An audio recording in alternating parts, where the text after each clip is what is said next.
여기 한국에서 충격적인 경험을 한 영국 선거 전문가의 이야기가 있습니다. 영국에서는 이렇게 하면 절대 안 된다며 분노했던 그녀가 실제로 한국에 와보니 그만 충격에 빠지고 말았다고 하는데요. 그녀는 한국이 선진국인 척한다며 비난했었지만 직접 공항에 발을 들이는 순간 예상치 못한 무언가를 보고 말았습니다. 도대체 그녀가 본 것은 무엇이었고 무엇 때문에 그토록 놀라움을 금치 못했던 걸까요? 오늘은 선입견을 가지고 한국을 방문했다가 180도 다른 모습을 발견하게 된 영국 여성의 충격적인 경험담을 알아보도록 하겠습니다. 저는 경복궁의 웅장한 처마 아래 서 있었어요. 심장이 쿵쾅거렸죠. 해가 저물면서 하늘은 짙은 주황빛으로 물들었고 오래된 돌길 위로 긴 그림자가 드리워졌어요. 심호흡을 하며 긴장을 가라앉히려 애썼죠. 여기가 바로 한국이에요. 활기찬 거리, 풍부한 역사, 그리고 이제 제 인생이 영원히 바뀌게 될 장소였어요. 몇 년 전만 해도 제가 여기 있을 거라고는 상상도 못했어요. 저는 다니엘 피셔라고 해요. 영국에서 온 사이버 보안 컨설턴트예요. 일 때문에 새로운 문화를 탐험하고 배우고 싶어서 한국에 오게 됐어요. 시간이 지나면서 김 씨라는 사람과 친해지게 됐는데 그는 똑똑하고 열정적인 사람이었어요. 많은 사람들이 그를 정치계에 떠오르는 별로 봤죠. 김 씨는 세상을 더 나은 곳으로 만들고자 했고 저는 그의 비전을 존경했어요. 하지만 상황이 어두워지기 시작했어요. 정부가 계엄령을 선포한 이후였죠. 그 소식은 순식간에 퍼져나갔고 곳곳에 긴장감이 감돌았어요. 정치에 무관심했던 사람들마저 갑자기 주목하기 시작했죠. 그들은 한국에서 무슨 일이 벌어지고 있는지, 문재인 대통령 집권 이후 나라가 어떻게 변했는지를 알고 싶어 했어요. 저는 뒤에서 데이터를 분석하고 디지털 보안을 강화하며 정보를 보호하는 일을 했어요. 비밀스러운 대화도 많이 들었고 기밀 정보도 접했죠. 그동안 저는 정치와 거리를 두고 중립을 유지하려 했어요. 하지만 이제 더는 중립을 지킬 수가 없게 됐어요. 어느 날 저녁 김 씨와 저는 북촌 한옥마을 근처의 한 조용한 찻집에서 만났어요. 주변의 전통 목조 건물들은 평화로워 보였지만 김 씨의 얼굴에는 걱정이 가득했어요. 그는 저에게 드루킹 사건에 대해 이야기했어요. 2016년 12월부터 2018년 2월까지 수천 개의 가짜 기사와 댓글이 만들어져 사람들이 선거에 대해 가지는 생각에 영향을 주려고 했던 사건이었어요. 이 모든 것은 여론을 조작하고 문재인 대통령의 당선을 돕기 위한 계획의 일부였죠. 믿기지가 않았어요. 저는 늘 한국이 강한 민주주의를 가진 나라라고 생각했거든요. 그런데 이제 그 시스템의 균열이 보였어요. 김 씨는 드루킹 팀의 수법을 연구해왔고 조작이 얼마나 깊이 뿌리 박혀 있는지 알고 있었어요. 선거 개입은 단순한 소문이 아니었어요. 그것은 나라의 지도층에 실제로 영향을 끼쳤던 거였죠. 그날 밤 저는 명동의 번화한 거리를 걸었어요. 서울의 빛과 소음이 평소와는 다르게 느껴졌어요. 따뜻한 밤 공기 속에 스산한 기운이 감돌았고 떨칠 수 없는 불안감이 마음을 짓눌렀어요. 한국의 역사와 문화를 사랑했지만 이제 그 민주주의가 얼마나 취약할 수 있는지도 보이기 시작했어요. 제 일은 저를 중앙선거관리위원회, 즉 선관위로 이끌었어요. 저는 그곳의 보안이 너무 허술하다는 걸 알게 됐죠. 비밀번호는 간단했고 보안 조치도 거의 없었어요. 제 사이버 보안 본능이 뭔가 잘못됐다고 경고했어요. 선거 시스템이 이렇게 취약하다면 사람들이 어떻게 결과를 믿을 수 있을까요? 김 씨를 통해 저는 조라는 선관위 위원을 만났어요. 그는 문재인 캠프와 가까운 사이였고 전자 개표기를 관리했어요. 조 위원은 떠나고 싶어 했지만 강제로 자리에 묶여 있었죠. 이 일을 계기로 저는 정부와 선관위가 얼마나 깊이 얽혀 있는지 깨달았어요. 이것은 단순히 정치에 관한 일이 아니었어요. 통제와 권력에 관한 이야기였죠. 제가 더 깊이 파고들수록 더 많은 연결고리를 발견했어요. 국가정보원, 즉 국정원이 선관위의 보안을 조사하려 했지만 방해받았어요. 북한의 해킹 시도는 계속되고 있었지만 선관위는 그다지 신경 쓰지 않는 것처럼 보였죠. 감사원에서는 채용 과정에서 비리가 발견되었고 이로 인해 대북 송금 문제에 대한 진지한 조사가 시작됐어요. 저는 이 씨에 대해 알게 됐어요. 그는 이런 의심스러운 거래에 연루된 인물이었죠. 그의 연결고리는 대장동 개발 스캔들에 휘말린 주요 정치인 이재명에게로 이어졌어요. 마치 부패와 권력 다툼이 얽힌 거대한 거미줄 같았죠. 과거 이재명에게 무죄 판결을 내린 판사 권순일은 나중에 대장동 그룹의 자문으로 들어가 돈을 받았어요. 뭔가 더 큰 일이 벌어지고 있다는 게 분명했죠. 어느 날 밤 작은 원룸에 혼자 앉아 지금까지 알게 된 모든 것을 곱씹어봤어요. 한국의 역사는 늘 강인했죠. 외세의 침략을 이겨내고 강한 경제를 일구고 수년간의 투쟁 끝에 민주주의를 세웠어요. 하지만 이제 그 민주주의가 내부로부터 위협받고 있는 것처럼 느껴졌어요. 최근 윤석열 대통령이 0.7%라는 근소한 차이로 당선됐어요. 그는 한국의 미래를 위해 큰 계획을 가지고 있었죠. 그중 하나가 자유통일, 즉 북한과의 자유로운 통일이었어요. 윤 대통령은 뿌리 깊은 부패와 카르텔을 해체하려고 했지만 그의 노력에는 수많은 장애물이 있었어요. 정치 세력들이 맞서 싸우며 문재인의 행적을 조사하려는 주요 인물들을 탄핵하겠다고 위협했어요. 대법관 임명도 지연돼서 실질적인 변화를 추진하기가 어려웠죠. 그럼에도 불구하고 희망의 기운이 있었어요. 광장에서는 촛불을 든 사람들이 모였고 이는 마치 과거 독재 정권에 맞섰던 역사적인 시위를 떠올리게 했어요. 인사동 거리는 지글거리는 길거리 음식 냄새로 가득했고 매운 김치의 맛은 한국의 활기찬 문화를 상기시켜줬어요. 도서관에서 사람들이 조용히 나누는 대화에서도 결연한 의지가 느껴졌죠. 한국은 단순히 권력 다툼의 무대가 아니라 회복력과 앞으로 나아가려는 의지로 세워진 나라였어요. 그날 저녁 경복궁을 떠나며 저는 전과는 다른 기분이었어요. 저는 이곳의 외부인으로 단순한 컨설턴트로 왔지만 이제는 훨씬 더 큰 무언가의 일부가 되었어요. 한국의 강인함과 민주주의를 지키려는 국민들의 헌신을 깊이 존경하게 됐죠. 이제 저는 단순히 관찰하는 걸로는 부족하다는 걸 깨달았어요.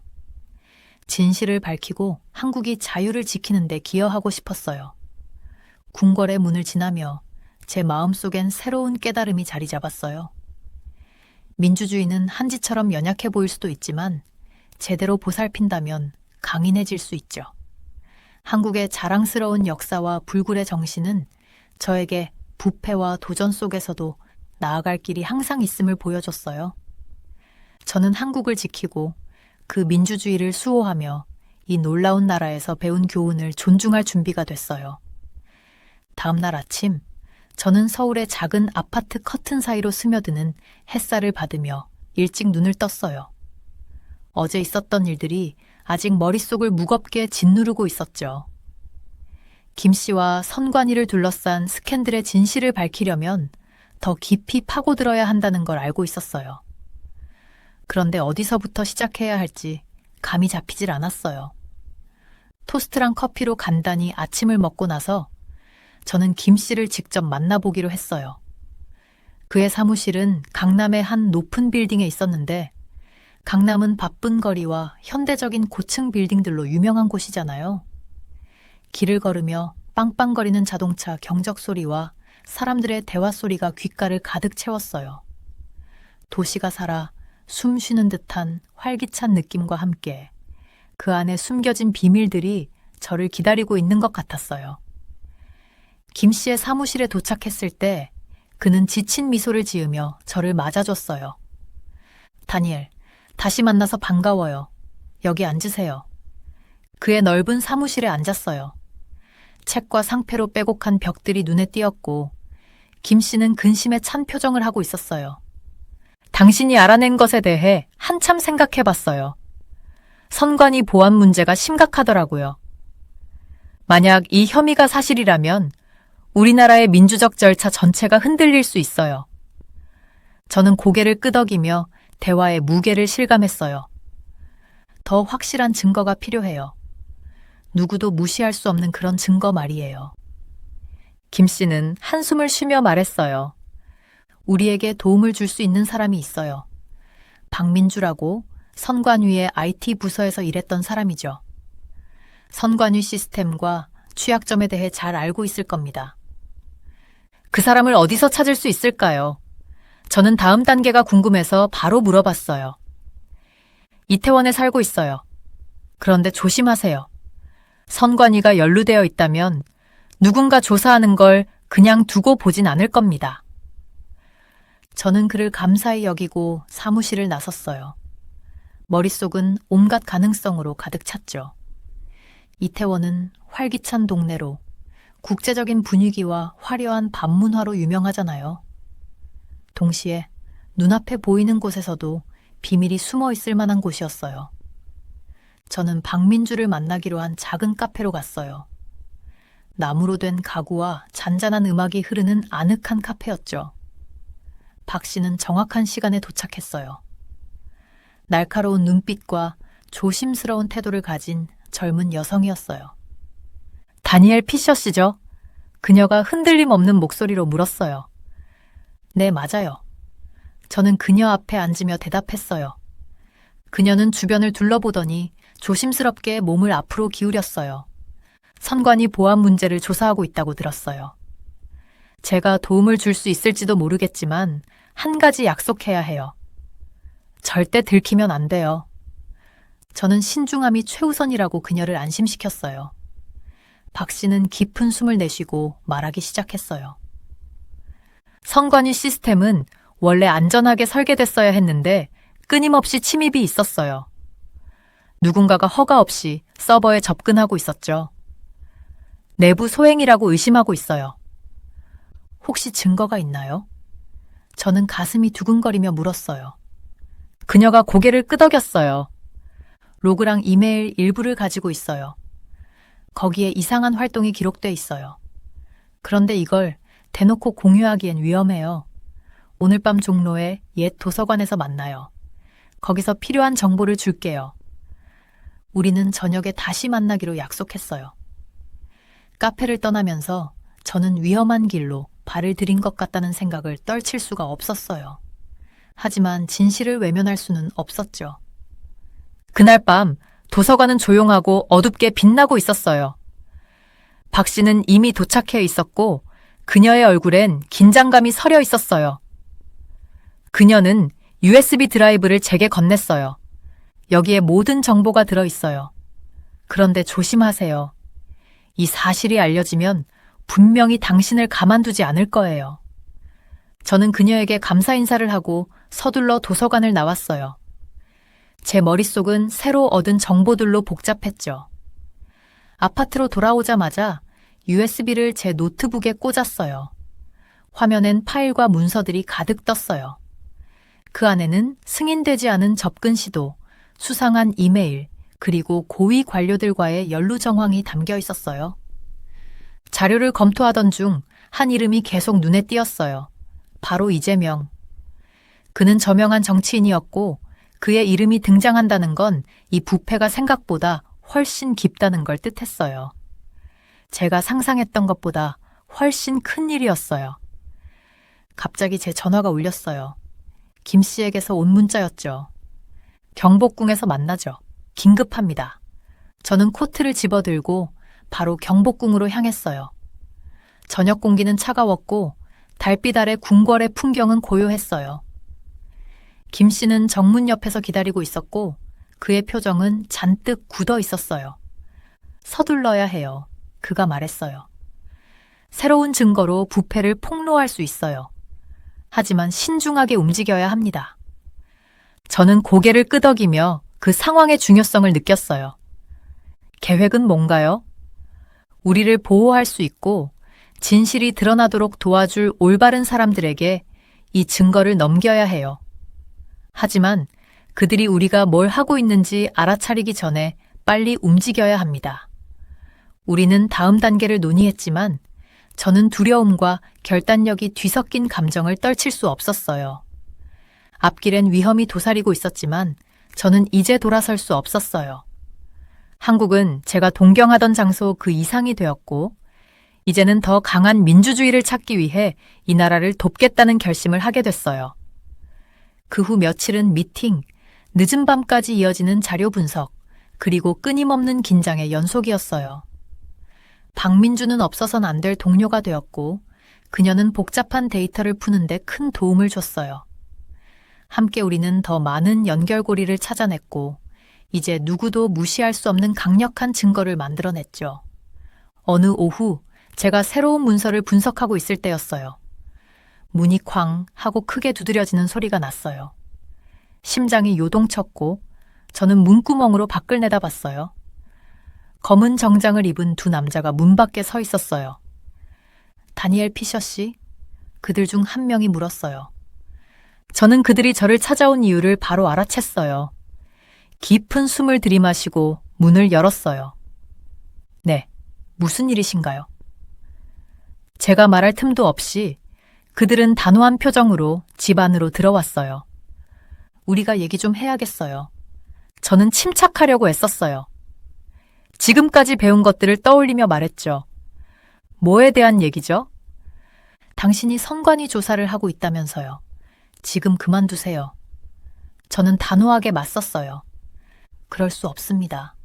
사람들의 미래가 걸려 있어요. 그들은 서로 눈빛을 교환했어요. 그 순간 저는 이들이 제가 폭로하려는 그 시스템의 일부라는 걸 깨달았어요.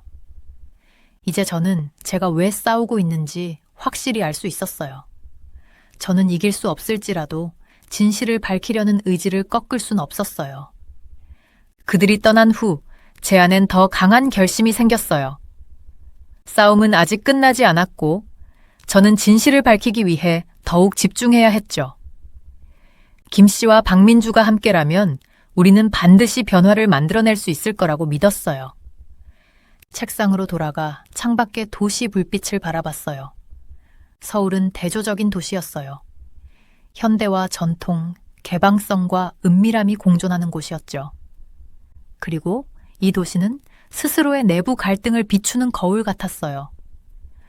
혼돈 속에서도 정체성을 지키려고 발버둥치는 모습 말이에요.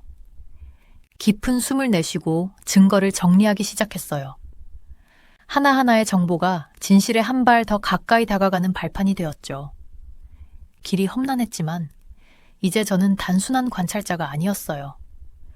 저는 한국의 이야기에 직접 참여하게 된 거였고 이 나라와 함께 민주주의를 지키기 위해 싸우고 있었어요. 밤이 깊어갈수록 제 안에는 전에 느껴본 적 없는 강한 목적의식이 생겼어요. 도전은 컸지만 우리를 앞으로 나아가게 하는 희망도 그만큼 컸죠.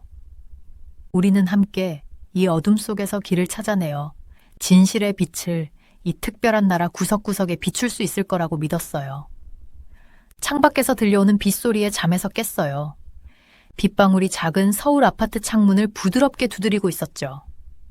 전날 밤은 쉽지 않았어요. 제가 파헤치고 있는 얽히고 설킨 진실들이 머릿속을 떠나지 않아 잠을 설쳤거든요.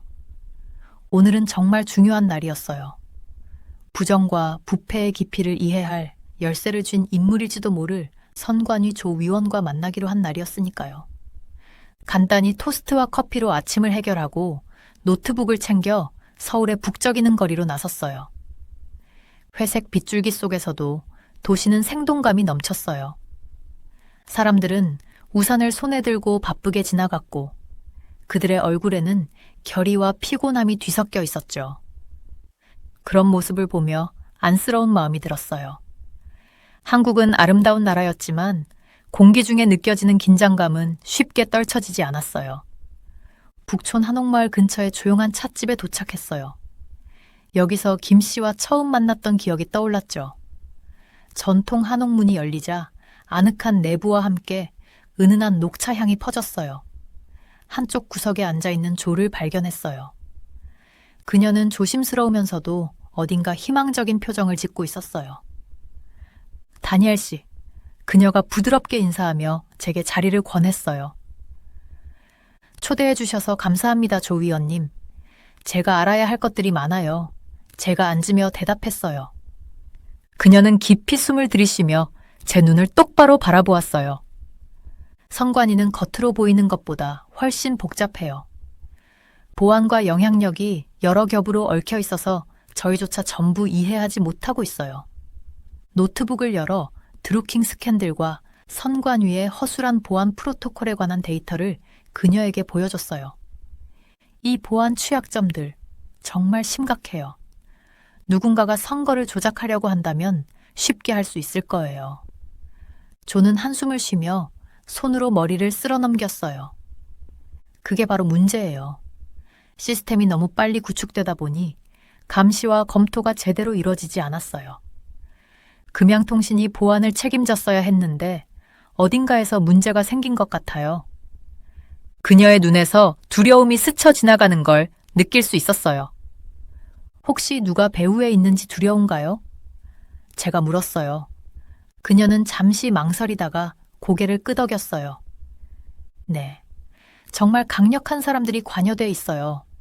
그들은 자기 이익을 지키기 위해서라면 어떤 짓도 마다하지 않을 거예요. 문재인 정부도 선관위 내부까지 연결된 폭넓은 네트워크를 가지고 있어요. 선관위 안에도 파벌이 존재하죠. 제 머리가 복잡하게 돌아가기 시작했어요. 이건 제가 상상했던 것보다 훨씬 더 큰 일이었어요. 그럼 조 위원님은 이 모든 일에서 어떤 역할을 맡고 계신 건가요? 그녀는 고개를 숙인 채로 테이블을 손가락으로 가볍게 두드리며 답했어요.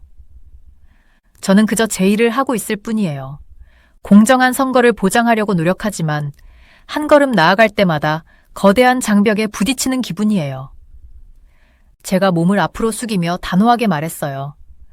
우리가 배후 조종자를 밝혀내야 해요. 부패를 폭로할 수 있다면 시스템에 대한 신뢰를 다시 되찾을 수도 있을 거예요. 그녀는 천천히 고개를 끄덕였어요. 쉽지 않을 거예요. 그들은 우리를 막으려 하고 우리를 깎아내리려 할 거예요. 하지만 당신의 사이버 보안 전문성과 제 위치를 합친다면 뭔가를 해낼 수 있을지도 몰라요.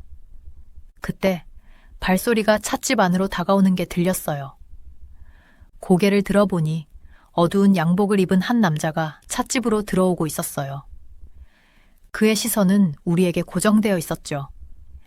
심장이 철렁 내려앉았어요. 나가야겠어요. 제가 조에게 다급히 속삭였어요. 그녀는 얼굴이 창백해진 채로 자리에서 일어났어요. 침착하세요. 저를 따라오세요. 우리는 뒷문으로 빠져나와 북촌의 좁은 골목길로 들어섰어요. 빗줄기가 약해졌지만 발걸음을 재촉했어요. 사람들 사이에 섞이며 빠르게 움직였죠. 제 머릿속은 온갖 생각으로 뒤엉켰어요. 저 남자는 누구일까? 누군가 우리 만남을 알아챈 걸까? 안전한 거리에 도달한 뒤 조가 저를 돌아보며 걱정 가득한 눈으로 말했어요. 저 사람 그들 쪽 사람이에요.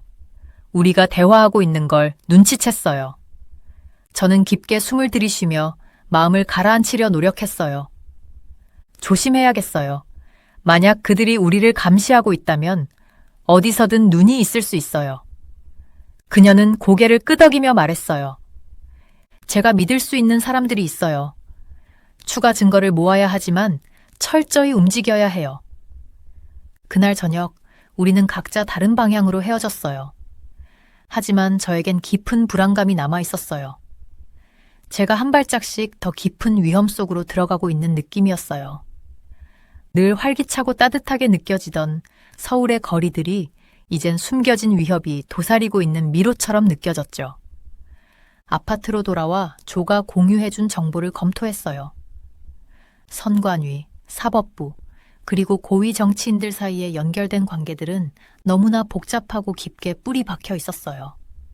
마치 강철로 엮인 매듭을 푸는 기분이었죠.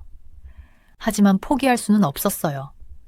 한국을 위해, 민주주의를 위해, 진실을 위해 반드시 해내야 했어요. 다음 날 아침 서울의 작은 제 아파트 커튼 틈으로 새벽빛이 스며들 무렵에 눈을 떴어요. 도시 바깥은 이미 북적였지만 이곳은 조용했어요. 몸을 쭉 펴고 눈을 비비며 어제 알게 된 사실들이 저를 짓누르는 게 느껴졌어요. 오늘은 뭔가 다를 것 같았어요. 이제 더 이상 방관할 수 없다는 걸 알았거든요. 간단하게 김치와 밥으로 아침을 먹고 노트북을 챙겨 작업 공간으로 갔어요. 방 안은 여기저기 흩어진 종이, 메모들, 코드와 데이터 차트를 띄운 여러 대의 화면으로 가득했어요. 이곳은 제 성격 같은 곳이었고 제가 가장 통제할 수 있다고 느끼는 공간이었죠. 하지만 오늘은 그 통제감이 자꾸만 미끄러져 나가는 기분이었어요. 이메일을 열었더니 김 씨에게서 온 메시지가 있더라고요. 내용은 다급했어요. 북촌 한옥마을에서 만나죠. 중요한 일이에요. 그곳은 제가 잘 아는 동네였어요. 전통 가옥들, 좁은 골목들, 그리고 곳곳에서 느껴지는 역사의 흔적들까지. 마치 과거와 현재가 교차하는 공간 같았어요. 지금 제가 처한 상황도 그랬고요. 북촌 골목을 걸으며 아침 햇살이 오래된 돌길 위로 긴 그림자를 드리웠어요. 아름다운 나무들보와 기와 지붕을 가진 한옥들이 한국의 풍부한 역사를 묵묵히 증언하듯 서 있었어요. 작은 찻집 근처에서 서 있는 김 씨가 보였고 그의 표정은 무거워 보였어요. 다니엘 씨, 그가 낮은 목소리로 저를 불렀어요. 와줘서 고마워요. 저는 고개를 끄덕이며 그 앞자리에 앉았어요. 무슨 일이에요, 김 씨? 그는 깊게 숨을 들이쉬고 말했어요. 이번 스캔들은 우리가 처음 생각했던 것보다 훨씬 심각해요. 선관위의 보안 실패가 현 정부 고위 인사와 직접 연관이 있다는 증거를 발견했어요. 제 심장이 쿵 하고 뛰었어요. 누구요? 대체 누가 배후에 있는 거예요? 김 씨는 잠시 망설이다가 제 눈을 똑바로 바라보며 말했어요. 박 장관이에요. 대장동 조직과 연계되어 있어요. 이들은 수년간 선거 결과를 조작해왔어요. 등골이 서늘해지는 걸 느꼈어요. 박 장관은 국가 안보의 강경한 태도로 잘 알려진 권력자였잖아요.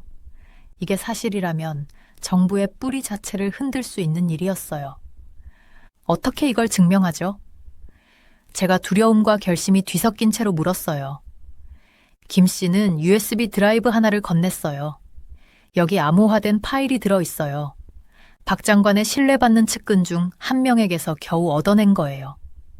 그런데 조심해서 해독해야 해요. 이게 잘못된 사람 손에 들어가면 위험할 수 있어요. 저는 고개를 끄덕이며 USB를 받았어요. 바로 시작할게요. 박 장관이 눈치채기 전에 빨리 움직여야 해요. 집으로 돌아오자마자 노트북에 USB를 연결했어요. 파일들은 강력하게 암호화되어 있었지만 사이버 보안 경험이 있는 저로선 희망이 있었어요. 밤새 암호화 레이어를 하나씩 해제하며 작업을 계속했어요. 마침내 화면에 문서들이 나타나기 시작했어요. 이메일, 금융기록, 그리고 박 장관과 대장동 조직이 선거 시스템을 조작해온 과정을 보여주는 상세한 계획들이었어요. 파일을 읽어 내려가면서 제 머릿속이 빠르게 돌아갔어요. 이건 제가 상상했던 것보다 훨씬 더 큰 일이었어요. 단순히 선거 개입의 문제가 아니었어요. 한국 정치 지형 전체를 장악하려는 시도였어요. 이걸 김 씨와 공유해서 우리 자신을 위험에 빠뜨리지 않고 어떻게 진실을 드러낼지 고민해야겠다고 생각했어요. 다음 날 저는 한강 근처의 한 조용한 카페에서 김 씨를 만났어요. 테이블 위에 문서들을 펼쳐놓고 둘 다 꼼꼼히 훑어봤어요. 확실한 증거네요. 김 씨가 무거운 상황 속에서도 흔들리지 않는 목소리로 말했어요. 하지만 이걸 어떻게 써야 할지 신중해야 해요. 박 장관이 이 사실을 알게 되면 우릴 가만두지 않을 거예요. 저도 동의했어요. 익명으로 언론에 전달해야 할 것 같아요. 신뢰할 만한 사람이 우리 정체를 밝히지 않고 이걸 세상에 알릴 수 있도록 도와줘야 해요. 김 씨가 생각에 잠긴 표정으로 고개를 끄덕였어요. 제가 아는 기자가 있어요. 진실을 밝혀내는 걸로 유명한 분이에요. 그분께 연락해 볼게요. 그날 하루가 저물고 강 위로 해가 지며 하늘이 주황색과 분홍색으로 물들었어요. 한국뿐만 아니라 제게도 새로운 장이 열리고 있다는 기분이 들었어요. 제가 얼마나 깊이 이 나라의 민주주의를 위한 싸움에 얽혀버렸는지 깨달았거든요. 그날 밤 저는 잠을 이룰 수가 없었어요. 하루 동안 벌어진 일들, 만난 사람들, 그리고 제가 짊어져야 할 책임의 무게가 머릿속을 맴돌았어요. 창밖을 보니 서울의 불빛들이 별처럼 반짝이고 있었어요. 이 도시는 살아 있었어요. 에너지와 희망으로 가득 차 있었지만 동시에 부패와 속임수의 그림자도 드리워져 있었죠. 그 후 며칠 동안 상황은 정신없이 흘러갔어요. 김 씨는 기자와 접촉했고 곧 신뢰할 만한 사람과 연결됐어요. 저희는 항상 조심했어요. 공공장소에서 만나고 안전한 채널을 이용해 소통했어요. 한 걸음 한 걸음이 마치 외줄타기처럼 아슬아슬했어요.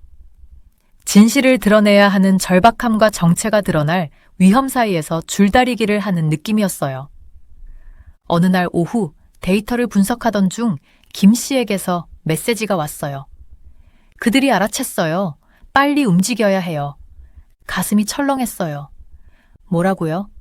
어떻게 그들이 알아냈다는 거예요? 지금 당장 행동해야 해요. 내가 준 문서들, 그들이 우리를 추적하기 시작했어요. 오늘 밤 경복궁에서 만나요. 거기가 유일한 안전한 장소예요. 저는 급히 짐을 챙겨 경복궁으로 향했어요. 웅장한 건축물들이 눈앞에 나타났고 한국의 끈질긴 정신을 상징하는 듯 했어요. 안으로 들어가니 복도는 조용했고 고요한 고궁의 벽이 우리의 발소리를 메아리쳤어요. 김 씨는 정문 근처에서 기다리고 있었어요. 그의 얼굴은 굳어 있었어요. 고궁의 오래된 네트워크를 이용해서 기자에게 파일을 보내야 해요. 안전하지만 쉽지는 않을 거예요.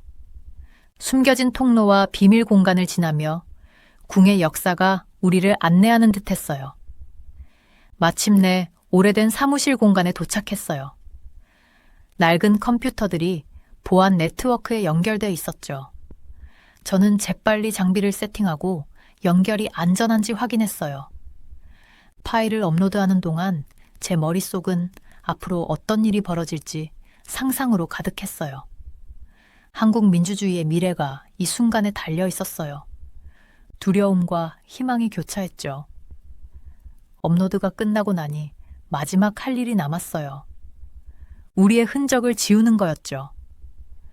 그때 갑자기 발소리가 들렸어요. 심장이 철렁했어요.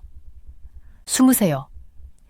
김 씨가 재빨리 저를 오래된 뒤쪽의 은밀한 공간으로 끌어당겼어요.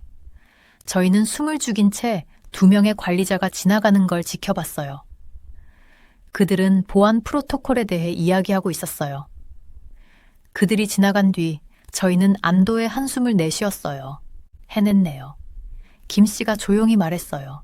이제 기다리는 일만 남았어요. 그는 제 어깨에 손을 얹으며 말했어요. 계속 함께 싸워요.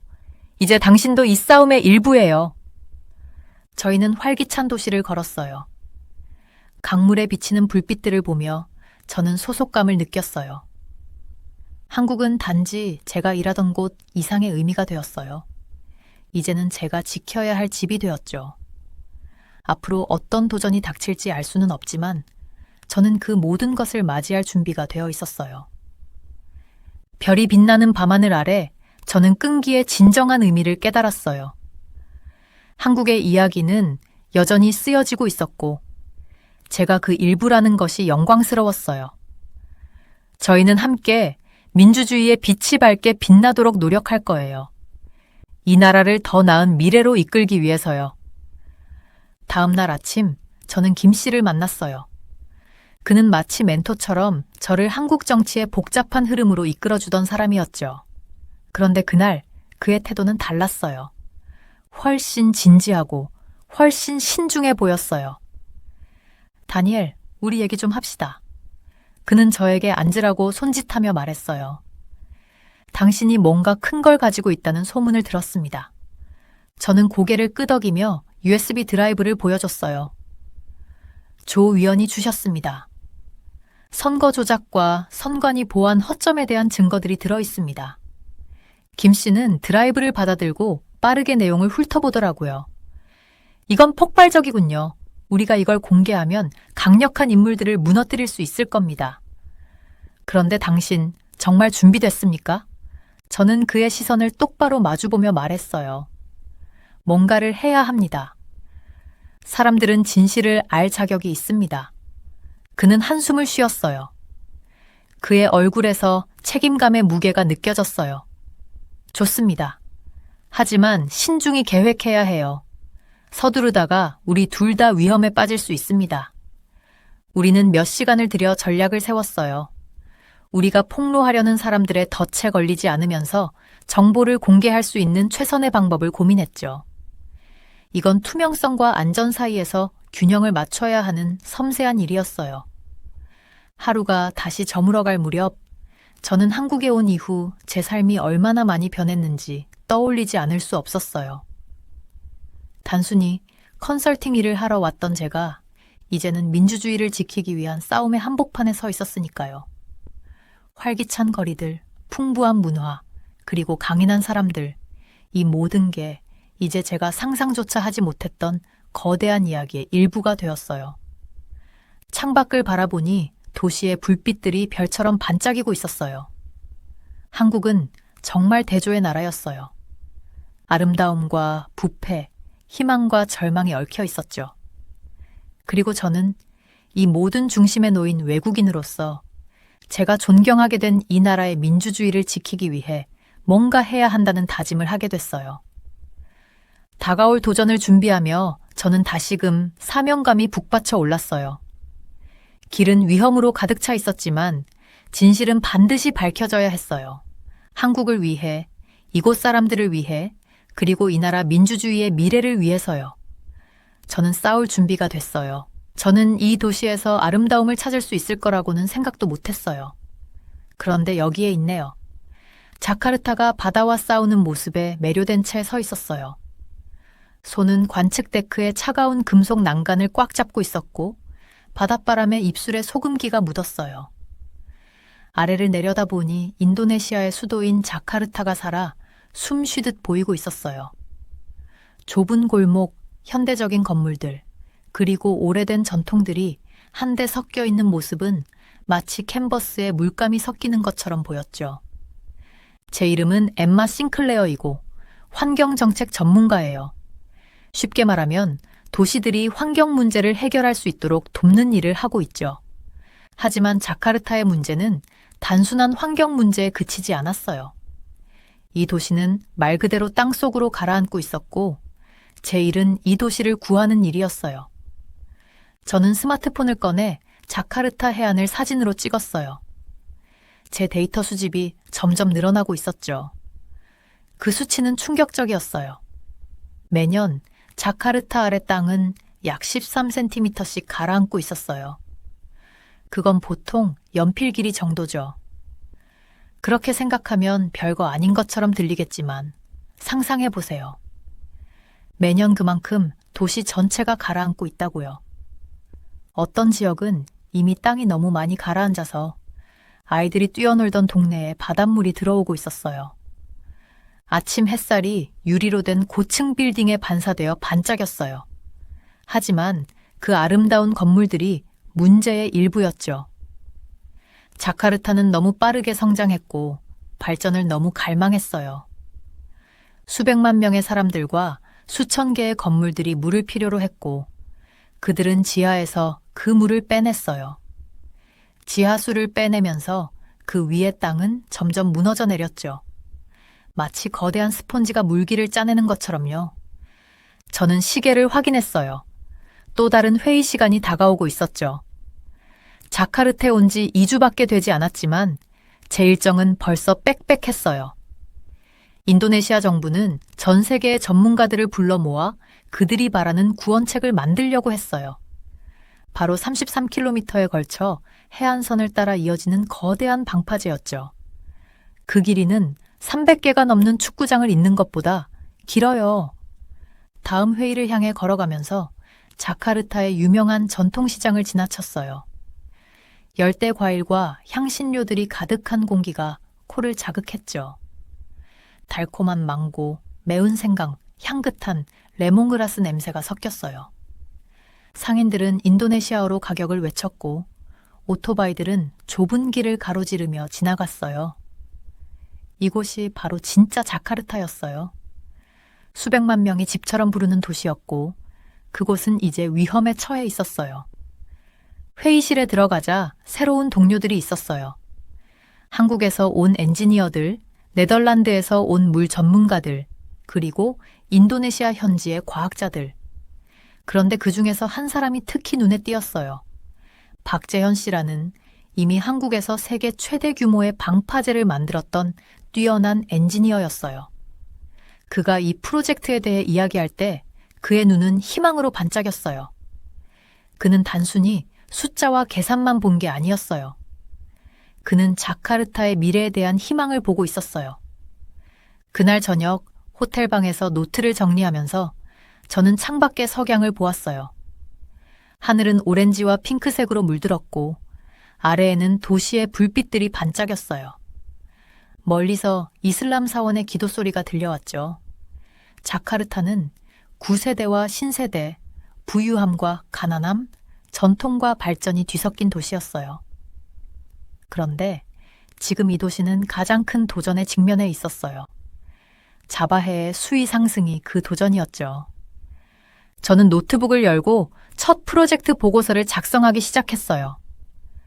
그 글은 책임감이 묻어났죠. 자카르타는 놀라운 속도로 가라앉고 있다. 즉각적인 조치가 없으면 2045년까지 이 도시는 큰 부분이 물에 잠길 위험이 있다. 그게 불과 20년 남짓한 시간이었어요. 오늘 본 사람들, 시장 상인들, 사무실 직원들, 거리에서 뛰어놀던 아이들, 그들의 미래가 저희가 이 일을 어떻게 해결하느냐에 달려 있었어요.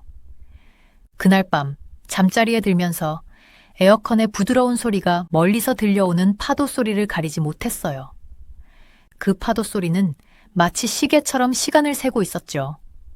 우리가 자카르타를 구할지 아니면 바닷속으로 가라앉게 될지 결정짓는 시간이었어요. 내일은 또 다른 도전과 문제들이 기다리고 있을 거예요. 하지만 지금은 잠시 쉬기로 했어요. 진짜 일은 이제 시작이었죠. 매일 아침 저는 자카르타의 혼잡한 거리를 걸으며 주변에서 일어나는 일들을 지켜봤어요. 튀긴 국수와 그릴의 구운 사태의 냄새가 공기 속에 가득했고 노점상들은 지나가는 사람들에게 소리쳤어요. 오토바이들이 차들 사이를 빠져나가며 경적 소리가 도시의 끊임없는 소음으로 울려 퍼졌어요. 교복을 입은 아이들이 손을 잡고 뛰어다니며 아침 비에 남은 무릉덩이를 뛰어넘으며 웃고 있었죠. 그런데 이 활기찬 풍경 속에서 저는 뭔가 불안한 기분을 떨칠 수가 없었어요. 환경 전문가로서 저는 대부분의 사람들보다 더 많은 걸 알고 있었어요. 제가 밟고 있는 땅은 천천히 지구 속으로 가라앉고 있었죠. 그 사실을 아는 것만으로도 그 무게가 제 노트북 가방보다 더 무겁게 느껴졌어요. 저는 제일 좋아하는 커피카트를 지나갔어요. 그곳에서 파크 부디 할아버지가 항상 따뜻한 미소로 저를 맞이해 주셨죠. 좋은 아침이야, 엠마 하고 부디 할아버지가 외치며 벌써 제 평소 좋아하는 진한 블랙 커피를 준비하고 계셨어요. 그가 커피를 만들고 있을 때 저는 그의 카트 뒤쪽 벽에 있는 물 자국을 봤어요. 그 자국이 지난주보다 높아져 있었어요. 물이 점점 심해지네요, 파크 부디. 제가 커피를 받아들며 물었어요. 부디 할아버지는 고개를 끄덕이며 얼굴이 진지해졌어요. 저희 아들 집이 해안 근처에 있는데 지난달에 이사 갔어요. 물이 계속 들어와서 아무리 대책을 세워도 소용이 없어요. 이런 이야기들이 점점 더 흔해지고 있었어요. 자카르타에 오기 전에 저는 모든 보고서를 다 읽었지만 종이에 적힌 숫자만으로는 일어나는 일의 인간적인 비용을 알 수 없었어요. 매년 13cm씩 땅이 가라앉는다는 건 추상적인 수치에 불과하지만 그 땅에서 살고 있는 가족이 물에 잠긴 집에서 이삿짐을 들고 나오는 모습을 보면 그게 얼마나 심각한 문제인지를 실감하게 되죠. 저는 프로젝트 사무실로 향하면서 여러 동네를 지나갔어요. 비즈니스 지구에선 반짝이는 고층 빌딩들이 하늘을 향해 솟아 있었고 유리창에 아침 햇살이 반사되고 있었죠. 하지만 이런 곳에서도 위기 징후는 분명히 보였어요. 건물 기초에 균열이 생기고 벽들이 기울어져 있었어요. 거리의 중간 부분은 눈에 띄게 움푹 패여 있었죠. 부유한 동네와 가난한 동네의 차이는 극명했어요. 부유한 지역에서는 사람들이 개인적으로 방수벽을 만들고 강력한 펌프를 설치했죠. 하지만 가난한 지역에서는 사람들은 모래주머니와 희망에 의지하고 있었어요. 그게 너무 불공평하다는 생각이 들었어요. 문제에 가장 적게 기여한 사람들이 그로 인해 가장 많은 고통을 겪고 있다는 사실이요. 교차로에서 빨간불을 기다리며 저는 물 절약에 대해 배우고 있는 학생들 무리를 봤어요. 그들은 작은 정원 주위에 모여서 선생님이 물 절약 방법에 대해 설명하는 걸 듣고 있었어요. 다음 세대가 이런 문제에 대해 배우고 있다는 게 희망을 주었지만 동시에 우리의 일이 얼마나 급박한지도 다시 한번 느끼게 되었어요. 이 아이들이 자라날 도시가 있을까요? 그때 제 휴대폰이 진동을 울렸어요. 아침 회의에 대한 재현 씨의 메시지였죠. 화면에 그의 이름을 보고 저는 직장에서의 긴장감과는 별개로 제 뱃속에서 가벼운 두근거림을 느꼈어요. 그 느낌을 잠시 미뤄두고 해야 할 일에 집중했어요. 프로젝트 사무실에 도착했을 때 벽마다 지도들이 걸려 있었어요. 위성 사진이 자카르타를 하늘에서 비추고 있었죠. 1천만 명이 넘는 사람들이 살고 있는 거대한 도시, 그 주변을 물이 위협하고 있었어요. 자바해가 북쪽에서 밀려오고 13개의 강이 도시를 관통하며 우기에는 그 수위가 위험할 정도로 불어났어요. 지하에는 수십만 개의 우물이 땅 속에서 물을 빼내며 그로 인해 땅이 압축되어 가라앉고 있었어요. 저는 지도 위에 표시된 해양 방벽 경로를 따라 손가락을 댔어요. 33km에 달하는 희망이죠. 바다를 막기 위해 설계된 방벽이에요. 기술적으로는 복잡한 작업이지만 인간적인 문제는 그보다 훨씬 더 커요. 우리는 여러 정부기관과 협력해야 하고 토지 권리 문제를 해결하고 환경에 미치는 영향을 관리해야 하며 지역사회가 이 프로젝트를 지지하도록 설득해야 했어요. 아침 회의 보고서를 검토하면서 제 커피는 식어가고 있었어요. 그때 저는 파크 부디와 같은 사람들, 자카르타에서 그저 평범하게 살아가려는 수백만 명의 사람들이 떠올랐어요. 그들은 도시가 천천히 가라앉고 있다는 걸 알지만 우리가 해결책을 찾을 거라 믿고 있었죠. 우리는 그들을 실망시킬 수 없었어요. 아침 해가 더 높이 떠오르며 저는 창밖에서 점점 더 바빠지는 도시의 소리를 들었어요. 또 다른 자카르타의 하루가 시작되고 있었죠. 또 다른 하루, 시간과 자연, 관료주의와 싸우는 하루. 또 다른 하루, 가라앉고 있는 도시를 구하려는 하루였어요. 저는 창에 비친 제 모습을 바라봤어요. 3개월간 자카르타에서 지내면서 저는 많이 변했어요. 눈 밑에 다크서클이 수많은 밤을 지사우며 기술 문서를 검토했던 이야기를 말해주고 있었죠. 그런데 그 무엇보다 다른 점이 있었어요. 바로 그 어느 때보다 강한 결단력이었어요. 이제 이 프로젝트는 단순한 일이 아니었어요. 이건 도시뿐 아니라 도시의 영혼을 구하는 미션이었죠. 그때 인터폰이 울리며 아침 첫 회의에 도착을 알렸어요. 저는 서류를 챙기고 자켓을 고쳐 입은 후 깊은 숨을 들이켰어요.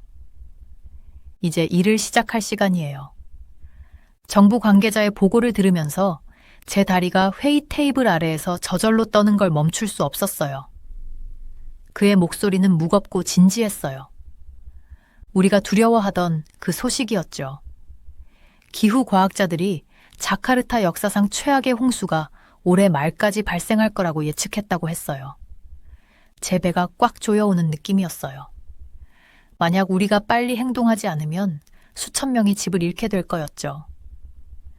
저는 테이블 건너편에 앉아있는 재현을 쳐다봤어요. 그의 표정은 차분했지만 손가락이 조용히 태블릿 화면을 두드리고 있는 게 보였어요. 방조벽 프로젝트는 이미 몇 달이나 뒤처져 있었고 매주 지연될 때마다 더 많은 생명이 위험에 처하게 된다고 생각했죠. 모델에 따르면 예상되는 수위가 40% 증가할 것으로 보입니다. 정부 관계자가 말하면서 화면에 여러 지도들을 띄웠어요. 빨간색으로 표시된 지역들이 홍수가 날 가능성이 높은 곳들이었어요. 제 마음은 무겁게 가라앉았어요. 익숙한 동네들이 붉게 표시된 걸 보면서요. 재현은 일어나서 재킷을 고쳐 입고 나서 팀의 조사 결과를 발표했어요. 평소에 자신감 넘쳤던 그가 이번에는 평소보다 말이 좀 더 천천히 신중하게 했어요. 방조벽은 큰 수정이 필요합니다. 그는 기술 도면을 확대하며 설명했어요. 우리 최신 데이터에 따르면 방조벽을 원래 계획보다 3m 더 높여야 하고 바다 쪽으로 2km 더 연장해야 합니다. 방 안의 사람들 얼굴에 우울한 표정이 드리워졌어요. 우리가 필요한 특수자재는 인도네시아에서 구할 수 없었고 그것들을 수송하는 데 몇 달이 걸릴 거였죠. 예산도 2배로 늘려야 했고 더 큰 문제는 기존의 공사 일정이 완전히 재조정되어야 했다는 거였어요. 방 안은 걱정 어린 대화들로 가득 차기 시작했어요. 정부 관계자들은 인도네시아어로 서로 속닥였고 한국 엔지니어 팀은 노트북 앞에 모여 계산을 다시 점검했어요. 저는 이 두 세계, 즉 기술적 요구와 실패의 인명피해 사이에서 갇힌 기분이었죠. 그때 갑자기 테이블 한가운데 있던 회의용 전화기가 울리기 시작했어요. 그 날카로운 소리가 혼란 속에서 마치 칼처럼 뚫고 나갔죠. 저는 급히 손을 뻗어 스피커 버튼을 눌렀어요. 7구역에서 긴급 상황 발생. 필드 감독이 영어로 소리쳤어요. 조수 높이가 우리가 기록한 것보다 더 높습니다. 세 개 동네가 이미 물에 잠겼습니다. 저는 의자에서 벌떡 일어나며 의자도 뒤로 넘어뜨렸어요. 얼마나 심각한가요? 옛날 방조벽이 금이 가고 있습니다. 감독이 떨리는 목소리로 보고했어요. 물이 2군데에서 새고 있습니다. 지금은 조금씩 새지만 점점 더 심해지고 있습니다. 즉시 도움이 필요합니다. 저는 테이블 건너편에 앉아 있는 재현과 눈을 맞췄어요. 우리가 말하지 않아도 알 수 있었죠. 우리가 두려워했던 순간이 온 거예요. 바다는 우리의 계획이나 일정 따위는 기다려주지 않았어요. 모두들 들어주세요. 저는 제 목소리의 힘에 놀라며 외쳤어요. 지금 당장 행동해야 합니다. 재현 씨, 당신 팀에서 긴급 수리를 맡을 수 있겠어요? 그는 이미 휴대폰을 빠르게 타이핑하며 고개를 끄덕였어요. 3구역과 4구역에서 우리 건설팀을 이동시킬게요. 콘크리트가 필요합니다. 많은 양이요. 그리고 철근도 필요합니다. 방안은 일순간에 지휘본부로 변했어요. 정부 관계자들은 군 지원을 요청했고 한국 엔지니어 팀은 몇 개의 그룹으로 나뉘어 일부는 붕괴 지점으로 다른 일부는 긴급 설계 수정 작업을 시작했어요. 지역사회 리더들이 도착해 자원봉사자들과 대피 계획을 조정했어요. 저는 노트북과 안전장비를 챙기고 재현을 따라 그의 트럭으로 갔어요. 자카르타 거리는 마치 전쟁터 같았어요. 구급차가 사이렌을 울리며 지나갔고 사람들은 고지대로 물건을 옮기기 위해 서두르고 있었어요. 평소에는 푸르던 하늘은 이상한 회색으로 변해 있었죠. 붕괴 현장에 도착하자 제 심장이 멎는 줄 알았어요. 사람들이 홍수의 가장자리에 몰려 있었고 오래된 방조벽의 금에서 탁탁 소리가 나며 진흙물들이 쏟아져 나오고 있었어요. 공기는 소금기와 디젤 냄새로 가득했고 비상 펌프들이 돌아가고 있었죠. 건설팀은 이미 장비를 배치하며 수리 작업을 준비하고 있었어요. 우리는 밤을 새워서라도 해야 합니다. 재현은 발전기와 중장비 소음을 뚫고 큰 목소리로 외쳤어요. 다음 만조는 새벽에 옵니다. 저는 고개를 끄덕이며 제 휴대폰을 꺼내 자재 공급업체와 조정을 시작했어요.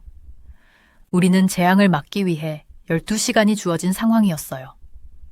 자카르타의 1000만 명 주민들의 무게가 제 어깨에 내려앉았지만 저는 두려움에 사로잡힐 수 없었어요.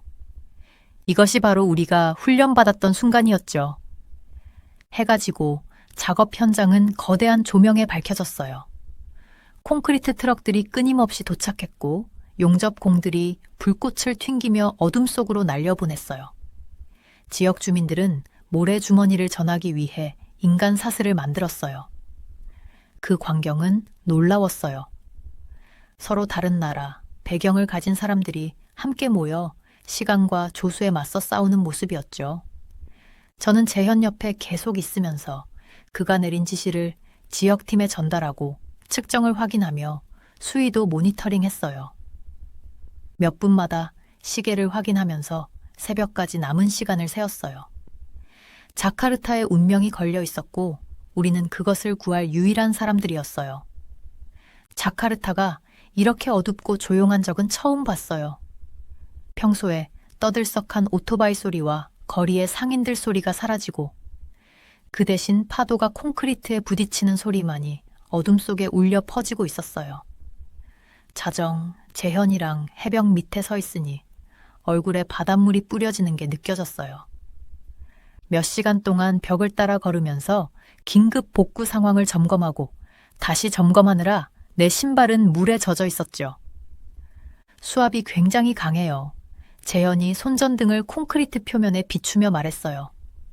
위기 속에서도 그의 목소리는 여전히 차분하고 안정적이었어요. 하지만 보강 작업은 잘 버티고 있어요. 나는 피곤해서 대답할 힘도 없었어요. 하루 종일 각지에서 온 팀들의 업데이트로 내 전화는 계속 진동하고 있었죠. 오늘 아침 우리가 발견한 벽의 파손은 모두를 놀라게 했어요. 마치 악몽이 천천히 현실로 다가오는 것 같았죠. 하지만 대응은 정말 빠르고 효과적이었어요. 몇 시간 만에 콘크리트와 강철로 가득 찬 트럭들이 도착했어요. 많은 근로자들이 시내 곳곳에서 왔고 그들 중 상당수는 위험에 처한 지역 주민들이었어요. 망원경을 들고 멀리 떠있는 배들의 불빛을 볼 수 있었어요. 그것들은 우리의 모니터링 선단의 일부였어요. 파도의 높이를 측정하고 새로운 피해가 있는지 감시하는 역할을 했죠.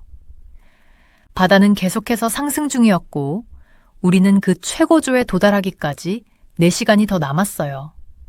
엠마, 재현이 부르며 그의 노트북을 손짓했어요. 그는 긴급 대피소 중 하나에 작은 작업대를 세워놓았어요. 이 수치 좀 봐. 스크린에는 벽을 따라 설치한 센서들의 압력 측정치 그래프가 표시되어 있었어요. 그 수치는 우리가 예상한 것보다 훨씬 더 높았죠. 그때 내 속이 갑자기 꽉 막힌 듯 했어요.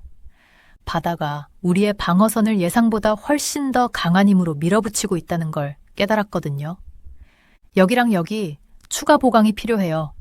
재현이 지도에서 2군데를 가리키며 말했어요.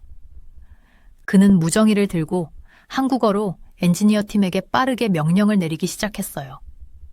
24시간 넘게 깨어 있었던 그가 어떻게 이렇게 명확하게 생각할 수 있는지 정말 감탄스러웠어요. 그 다음 몇 시간은 정신없이 바빴어요. 더 많은 트럭들이 도착해 자재를 실어 나갔고 조명탑이 벽을 환하게 비추며 밤이 아닌 낮처럼 밝았어요. 안전장비를 착용한 근로자들이 재현의 지시에 따라 약한 부분을 보강하기 위해 왔다 갔다 했어요. 나는 현지 당국과 협조하며 위험구역에 있는 사람들이 대피할 준비가 되어 있는지 점검했죠.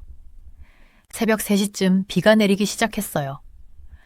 보통의 열대성 폭우가 아니라 차갑고 지속적인 이슬비였어요. 모두의 기운이 빠져나가는 것 같았죠. 나는 근로자들에게 커피와 에너지 음료를 나눠주며 기운을 북돋아 주려고 했어요.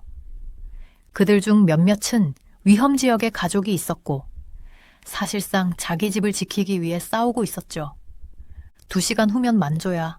재현이 시계를 확인하며 말했어요. 분위기는 점점 더 긴장되었어요. 몇 분마다 누군가가 설치한 수위 표시기에 불빛을 비추었어요. 바다는 조금씩 계속 올라가고 있었죠. 나는 벽을 다시 걸었어요. 이번엔 인도네시아 해안 방어 책임자와 함께였죠. 그는 예전 홍수로 이미 피해를 입은 곳들을 하나하나 짚어가며 말했어요. 이 벽이 무너지면, 그는 조용히 말했어요. 우리가 지난 50년간 쌓아온 모든 것을 잃게 돼요. 마침내 새벽 5시, 만조가 되었어요. 파도가 벽을 강하게 때리며 물보라를 높이 일으켰어요. 모두 모니터링 스테이션에 모여 압력 측정치를 지켜봤어요. 수치는 계속해서 올라갔지만 보강 작업은 견고하게 버텼어요.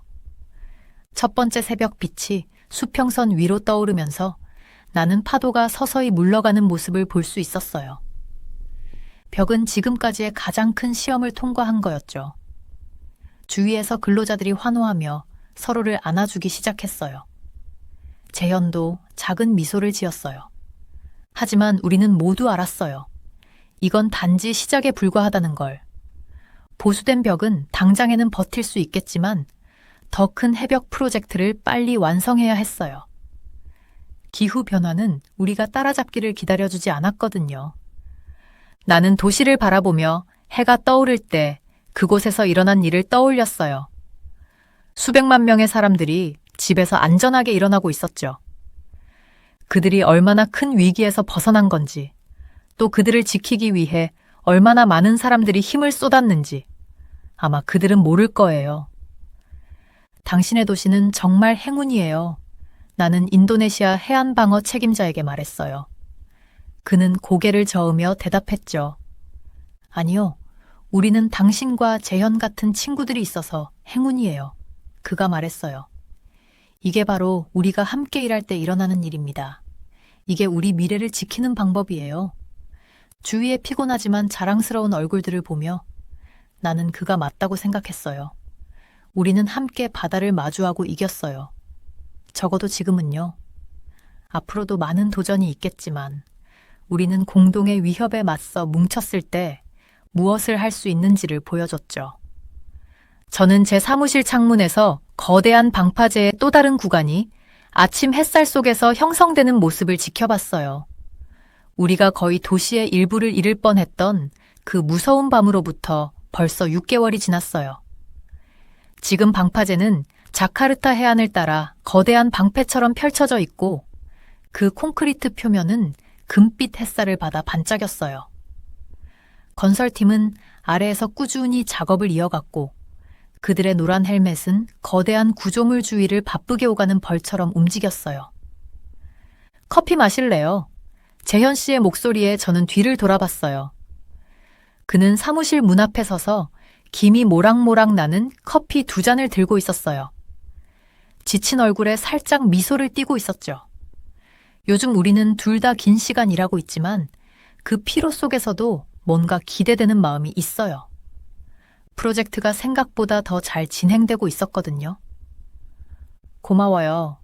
제가 커피를 받아들며 말했어요. 해안 센서에서 나온 최신 데이터 봤어요? 그는 고개를 끄덕이며 의자에 앉았어요. 북쪽 지역의 수위가 안정되었어요. 방파제가 제 역할을 하고 있죠.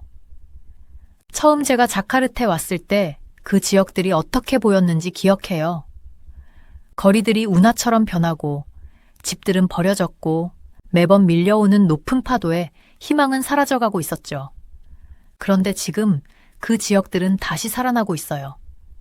지난주, 몇 달 전만 해도 물에 잠겨있던 동네를 방문했어요.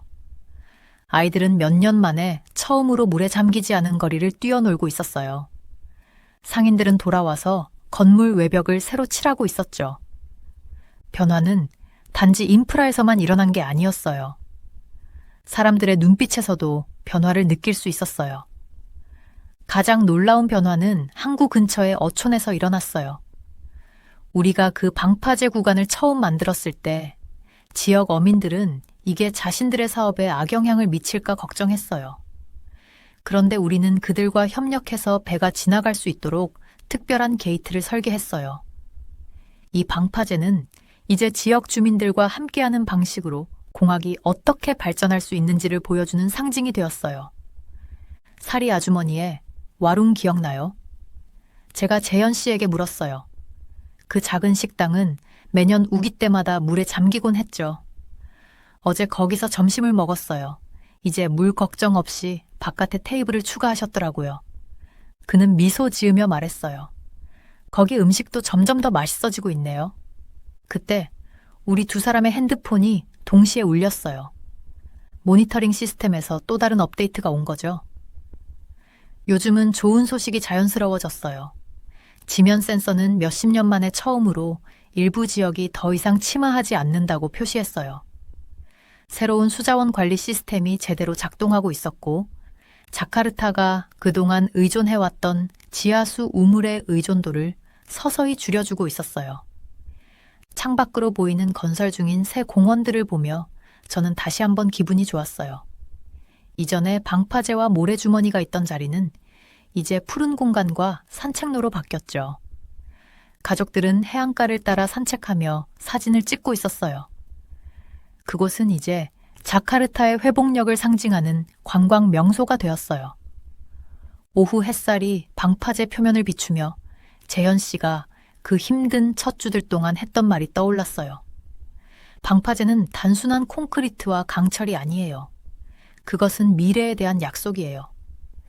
지금 자카르타를 보니 그 말이 무엇을 의미하는지 알겠어요.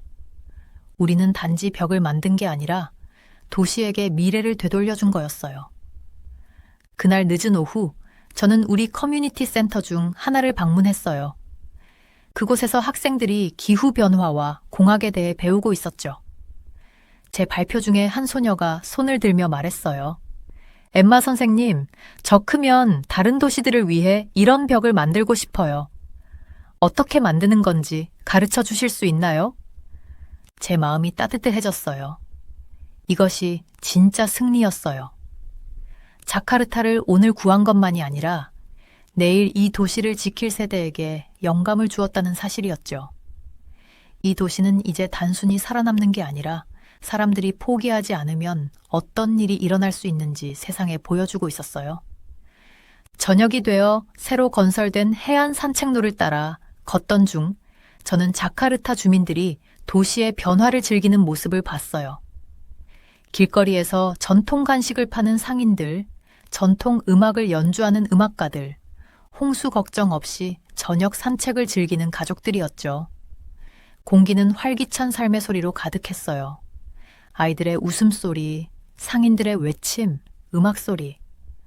그 모든 것 위로 방파제가 묵묵히 강하게 서서 도시를 지키고 있었어요. 태양은 방파제 뒤로 지고 하늘은 눈부시게 오렌지와 핑크로 물들었어요. 시원한 바람은 이제 더 이상 위협이 아니라 우리가 이겨낸 도전의 기억을 실어 나르고 있었죠. 자카르타는 더 이상 단지 살아남는 도시가 아니었어요. 그것은 번창하는 도시였죠. 그리고 이 도시를 구하면서 우리는 다른 해안 도시들이 바다와 맞서 싸울 수 있도록 돕는 청사진을 만든 거였어요. 내일은 새로운 도전이 올 거예요. 하지만 오늘 밤 보호된 해안선을 따라 불빛이 하나둘 켜지는 도시를 보며 저는 우리가 정말 놀라운 일을 해냈다는 걸 알았어요. 우리는 가장 큰 문제들도 사람들이 함께 협력하면 해결할 수 있다는 걸 보여주었어요. 자카르타는 단순히 바다에서 구해낸 도시가 아니라 희망이 두려움보다 더 강한 벽을 만들 수 있다는 증거였어요. 비행기 엔진의 부드러운 소리가 제 귀를 채우며 자리에 앉았어요. 창밖으로 자카르타의 넓게 펼쳐진 해안선이 구름 속으로 사라지는 걸 보면서 마음이 무겁더라고요. 단순히 도시를 떠나는 게 아니라 제 두 번째 집처럼 느껴졌던 이 지역사회를 떠난다는 사실이었죠. 지난 1년은 제가 처음 환경정책 전문가로 이곳에 왔을 때 예상하지 못했던 방식으로 저를 변화시켰어요. 노트를 꺼냈어요. 그곳엔 해안벽 설계도와 수많은 회의록이 가득했죠. 하지만 제 눈에 가장 띄었던 건 그 노트 여백에 적어놓은 작은 세부사항들이었어요. 제 아파트 근처에서 최고의 사태를 팔던 길거리 상인의 이름, 동료인 민지가 가르쳐준 재미있는 한국어 번역들, 그리고 재현이의 세심한 계산들이었어요. 그 계산 덕분에 수천 명의 생명이 구해졌죠. 비행기 창밖을 보며 처음 자카르타로 날아왔던 그날이 떠올랐어요. 그때는 그저 또 다른 임무에 불과했는데 지금은 창 아래 반짝이는 모든 건물이 이야기를 담고 있었어요. 제일 먼저 떠오른 건 드위 씨였어요. 그녀는 해안 근처의 작은 식당을 운영하고 있었는데 우리가 해안벽을 강화하기 전에는 자주 홍수가 나곤 했죠. 그 위기 속에서도 그녀는 매일 아침 커피를 우리에게 가져다 주며 결코 돈을 받지 않으려 했어요. 여러분이 우리 집을 지켜주는 거예요. 그녀는 따뜻한 컵을 제 손에 쥐어주며 말했어요. 이게 제가 할 수 있는 최소한의 일이에요. 기후 변화에 대한 진실은 직접 그 영향을 경험할 때 다른 방식으로 다가왔어요. 더 이상 단순한 온도 상승이나 날씨 패턴의 변화화가 아니었어요. 이제 그건 실제 사람들, 실제 삶들, 그리고 실제 지역사회들이 집을 지키기 위해 싸우는 이야기였어요. 제가 프레젠테이션에서 자주 인용했던 숫자들, 매년 13cm씩 침하, 33km의 해안벽, 수백만 명의 위험, 이 숫자들엔 이제 얼굴과 이름이 붙어 있었죠. 가장 놀라운 점은 이 프로젝트가 완전히 다른 배경을 가진 사람들을 하나로 묶었다는 거예요. 어느 날 현지 어부들이 우리 한국 엔지니어 팀에게 조수의 계절 패턴에 대해 가르쳐준 일이 생각나요. 그 지식은 대대로 전해져 온 것이었죠. 그 엔지니어들은 이 전통적인 지혜를 기술적 설계에 통합하여 현대적이면서도 지역 지식을 존중하는 해결책을 만들어냈어요. 이 프로젝트는 또한 커뮤니케이션의 힘에 대해서도 많은 것을 가르쳐줬어요. 언어 장벽이 우리의 노력을 방해할 수도 있었지만 우리는 서로 이해할 방법을 찾았어요. 우리 팀이 긴급 상황에서만 사용하는 고유의 수화가 떠오르네요. 손을 흔들면 밀물, 두 손가락을 위로 올리면 구조적 약점, 엄지손가락을 올린 후 평화의 표시를 하면 잘했다는 신호였어요. 자카르타의 이야기는 단순히 바다와 싸우는 도시의 이야기가 아니었어요. 그건 인간의 창의력과 결단력의 이야기였죠. 해안벽이 무너졌던 그 끔찍한 밤, 저는 서로 다른 나라에서 온 사람들, 서로 다른 언어를 사용하는 사람들이 주저없이 함께 일하는 모습을 보았어요. 아무도 국적이나 배경을 신경 쓰지 않았어요.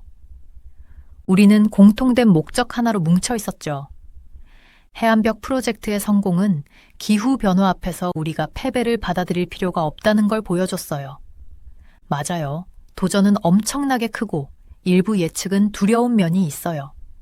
하지만 우리가 기술적 지식과 지역 지혜를 결합하고 진정으로 국경을 넘어 협력할 때 불가능해 보이는 일도 이룰 수 있다는 걸 깨달았죠.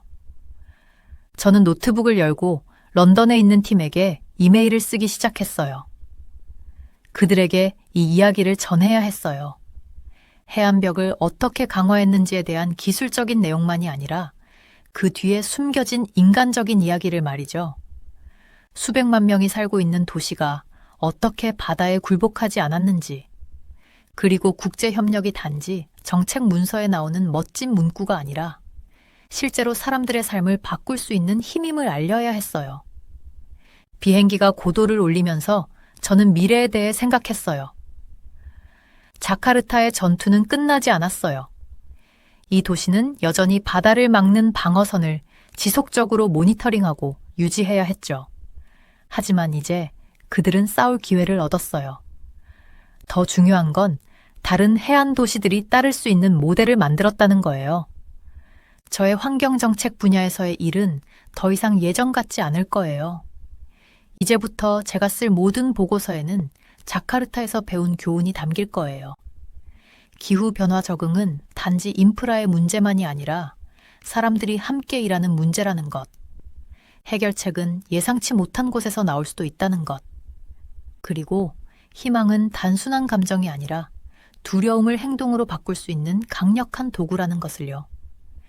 기장이 고도에 도달했다고 발표하자 저는 의자를 뒤로 젖히면서 자카르타를 떠나지만 그곳에서 얻은 소중한 것들을 함께 가지고 가고 있다는 걸 깨달았어요. 해안벽과 홍수 예방에 관한 지식뿐만 아니라 사람들이 함께 일할 때 이루어낼 수 있는 것들에 대한 더 깊은 이해도 얻었죠.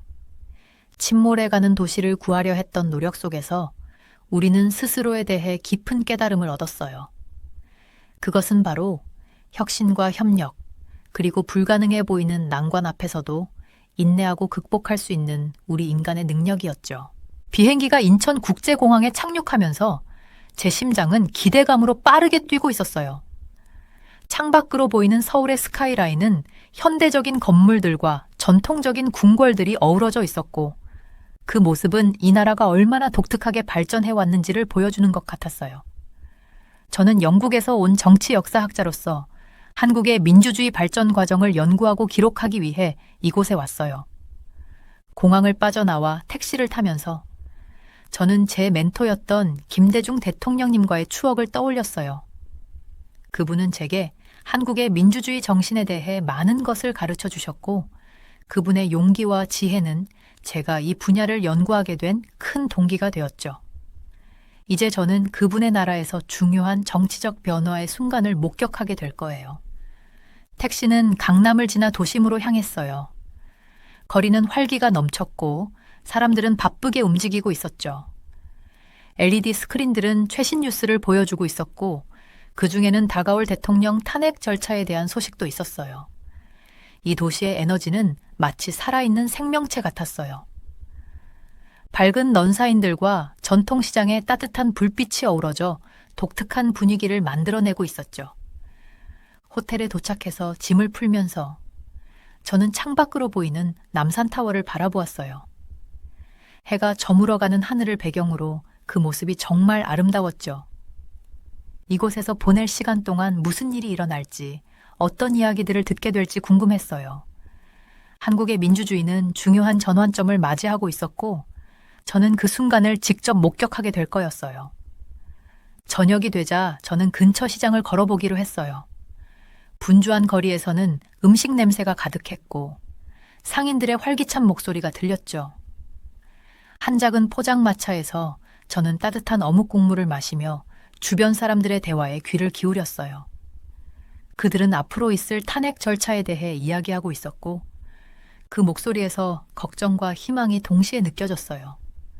시장을 나와 호텔로 돌아가는 길에 저는 작은 시위대를 마주쳤어요.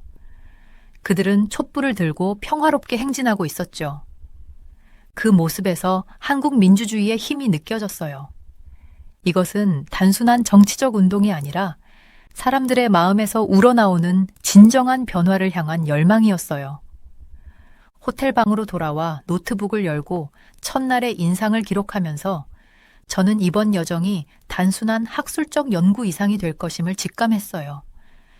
이것은 한국에 살아있는 민주주의 정신을 직접 경험하고 그 속에서 성장하는 여정이 될 것 같았어요. 창밖으로 들리는 도시의 소리를 들으며 저는 내일이 기다려졌어요. 이곳에서의 모든 순간이 소중한 경험이 될 거라는 걸 알았죠. 저는 서울의 전통 문화가 살아 숨쉬는 인사동의 아늑한 카페에서 작은 테이블에 앉아 있었어요. 카페는 따뜻하고 포근한 분위기여서 차가운 겨울바람을 피하기에 완벽한 곳이었어요. 제 커피에서 올라오는 증기가 공간을 가득 채우며 진하고 편안한 향기를 퍼뜨리고 있었죠. 저는 노트북을 꺼내 최신 뉴스를 확인하려고 했어요. 서울에서 일어나고 있는 일들에 대해 기대와 긴장이 뒤섞인 감정을 느끼며 말이에요. 스크린에는 CNN, BBC, AP 등의 실시간 뉴스 업데이트가 떠 있었어요. 국회에서 진행 중인 대통령 탄핵 절차가 온통 화제가 되었죠. 제목들을 스크롤하면서 저는 그 무게가 제 어깨에 내려앉는 듯한 느낌을 받았어요. 이건 한국 민주주의의 중요한 순간이었고 저는 그 중심에 서 있는 셈이었어요. 저는 큰 창밖으로 눈을 돌려 인사동 거리를 바라보았어요. 사람들이 바쁘게 지나가고 있었고 일상적인 루틴을 따르느라 정신이 없었죠. 하지만 그 속에서 긴장감이 묻어나는 공기가 느껴졌어요. 주위 사람들의 대화는 우려와 추측으로 가득했어요. 대통령이 탄핵될까요? 한 사람이 다른 사람에게 물었어요. 야당이 강력한 지지를 받고 있다고 하더라고요. 다른 사람이 대답했죠. 저는 잠시 제 멘토였던 김대중 대통령을 떠올렸어요. 우리는 민주주의와 거버넌스에 대해 많은 이야기를 나누었던 기억이 나요. 김 대통령은 항상 국민의 힘을 믿으셨고 그들이 평화로운 방법으로 미래를 만들어갈 수 있다는 믿음을 가지고 계셨어요. 그의 유산은 그 믿음을 증명하는 것이었고 지금 이 순간 거리 곳곳에서 변화의 목소리를 내는 시민들을 보면서 그 이상과 깊이 연결된 느낌을 받았어요. 카페 문이 열리며 차가운 공기가 잠시 실내로 들어왔어요. 그때 한 무리의 젊은 사람들이 들어왔고 그들은 최신 상황에 대해 활발히 이야기하고 있었어요. 그들의 대화를 엿들으면서 희망, 두려움, 결단력 같은 감정들이 느껴졌어요. 서울 시민들은 단순한 구경꾼이 아니었어요. 그들은 자신들의 나라 미래에 적극적으로 참여하고 있었죠. 저는 커피를 한 모금 더 마시고 좀 더 좋은 시야를 위해 밖으로 나가기로 결심했어요. 거리는 여전히 북적였지만 제 시선은 광화문 광장에 고정되었어요. 그곳에는 수천 명이 모여 있었죠. 광화문 광장은 시위와 축하 모두의 중심지로 민주주의가 시험을 받기도 하고 기념되기도 하는 곳이었어요. 오늘 그곳은 후자가 되었어요. 시민들이 탄핵 절차를 지지하며 그들의 목소리가 중요함을 나타내기 위해 모였던 거죠. 저는 사람들 속으로 조금 더 다가갔어요. 찬바람에 휘날리는 현수막들, 정의와 투명성을 요구하는 구호들이 눈에 띄었죠. 군중은 정말 다양한 사람들이었어요. 나이와 성별을 불문하고 모두 같은 목적을 위해 하나로 모였죠. 아이들은 작은 깃발을 들고 있었고 그들의 얼굴은 희망과 열정으로 반짝였어요. 거리에서 음료와 간식을 파는 상인들은 긴장된 분위기 속에서도 공동체 의식을 느끼게 해줬죠. 저는 군중의 가장자리에 자리를 잡고 무대 위로 올라간 연설자들을 지켜보았어요. 제가 들은 바에 의하면 미나라는 젊은 활동가도 그중 하나였어요. 그녀의 연설은 열정적이고 감동적이었어요.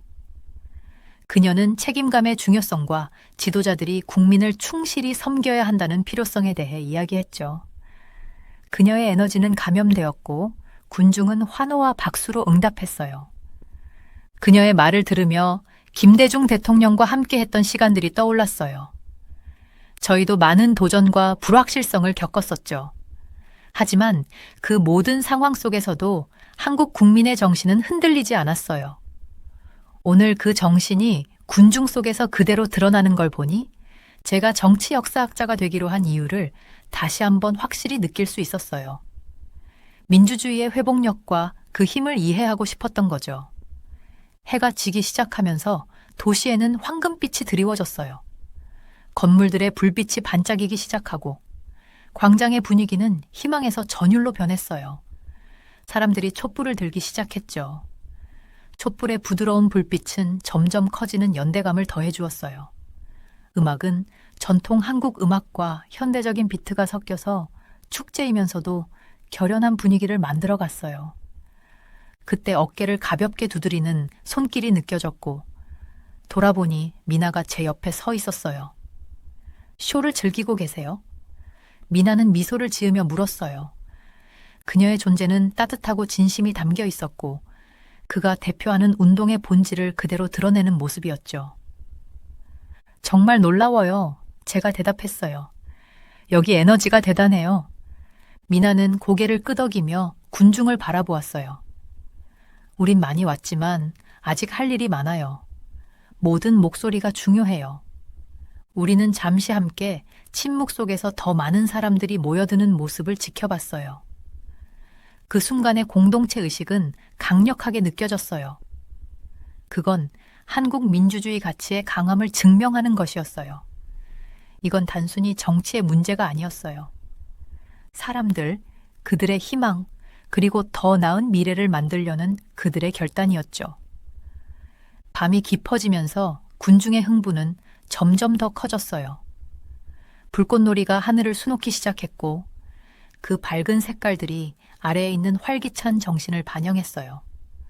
축제와 시위가 결합된 그 독특한 분위기는 의미 있고 축제 같은 느낌을 주었어요.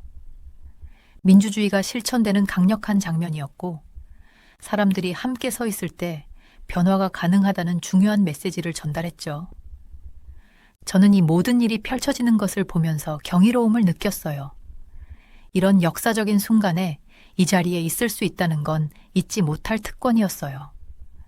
제가 보고 있는 교훈들은 교과서나 강의에서 배우는 것 이상이었어요. 그것들은 진짜로 살아 숨쉬는 경험들이었고 국민들의 진정한 힘을 보여주고 있었어요.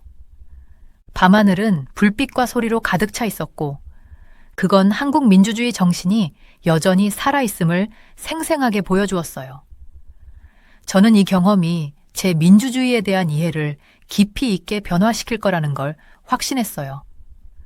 서울 사람들이 전통과 현대를 결합하며 하나가 되는 모습을 보니 정치 역사에 대한 제 열정이 왜 그렇게 강했던지 다시금 깨닫게 되었어요.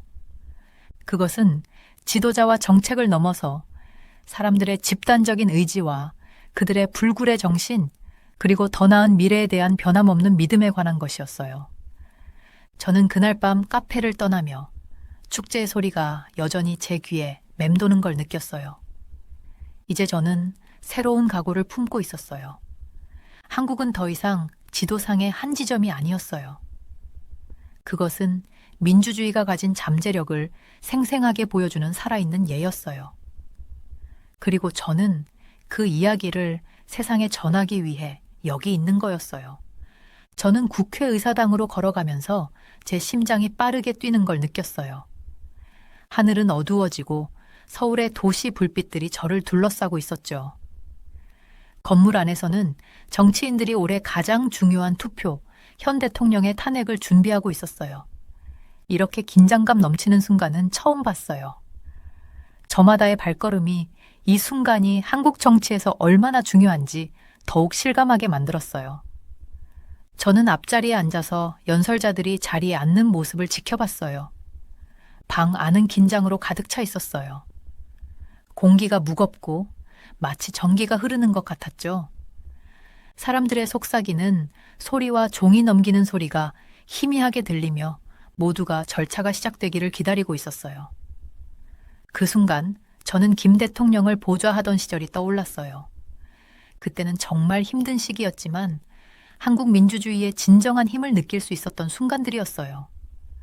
회의가 시작되자 주 연설자가 탄핵의 이유를 설명하기 시작했어요.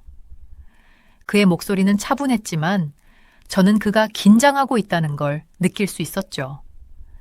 그가 하는 각 주장은 현 정부를 향한 강한 공격처럼 느껴졌어요. 저는 방안을 둘러보며 몇몇 정치인들을 알아봤어요.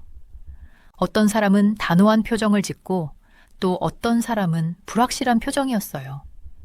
그들이 내릴 결정을 두고 모두가 무게감을 느끼고 있다는 게 분명했어요. 국회의사당 밖 광화문 광장은 사람들로 가득 차 있었어요. 수천 명이 모여서 이 순간을 지켜보고 있었죠. 그들의 얼굴에는 불안과 희망이 섞인 표정이었어요. 추운 겨울 바람에도 아랑곳하지 않고 그들의 기운은 차가운 날씨를 넘어서 활기찼어요. 가족들이 서로 가까이 모여 있었고 젊은 사람들은 배너를 들고 있었으며 한국의 역사를 직접 겪어온 어르신들이 보였어요. 세대가 다른 사람들이 한자리에 모여 같은 목표를 위해 싸우는 모습이 정말 아름다웠어요. 투표가 시작되자 방 안은 숨을 죽인 것처럼 조용해졌어요. 한 명씩 정치인들이 표를 던졌어요. 저는 스크린을 유심히 보며 발표되는 각 표를 세었죠. 국회 안의 긴장감은 밖에서 기다리는 사람들의 기대감과 똑같았어요. 제 머릿속은 한국의 미래에 대해 이 결정이 어떤 영향을 미칠지에 대한 생각으로 빠르게 돌아갔어요. 하나하나의 표가 중요했고 결과는 여전히 예측할 수 없었어요. 갑자기 주 연설자가 최종 투표 결과를 발표했어요. 방 안은 침묵에 휩싸였고 모두가 결과를 기다리고 있었어요. 저의 심장은 빨리 뛰기 시작했죠. 대통령이 탄핵당할까? 그 순간이 영원히 이어지는 것처럼 느껴졌어요. 마침내 결정이 내려졌어요. 탄핵안이 통과된 거죠. 국회 안은 안도와 기쁨의 물결로 가득 찼어요. 사람들은 박수치며 환호했고 그동안 쌓였던 긴장감이 한 번에 풀렸어요. 밖에서는 사람들이 기쁨에 찬 환호로 폭발했어요. 불꽃놀이처럼 터지는 환호와 케이팝 팬들이 흔드는 빛봉들이 밤하늘을 가득 채웠죠. 그 장면은 정말 멋졌어요. 그 에너지는 전염성이 있어서 저도 모르게 그 기쁨에 휘말렸어요. 사람들의 환호와 음악이 섞여서 활기차고 축제 같은 분위기가 만들어졌어요. 그 기쁨 속에서 제 눈이 군중 속에 한 젊은 여성과 마주쳤어요. 그녀는 밝은 미소와 손에 든 배너를 높이 들고 있어 눈에 띄었어요. 그녀의 이름은 미나였어요. 열정적인 활동가로서 많은 사람들에게 영감을 주었던 사람이지요. 저는 뉴스를 통해 그녀의 연설을 듣고 그녀가 민주주의에 대한 굳건한 헌신을 가지고 있다는 걸 알고 있었어요.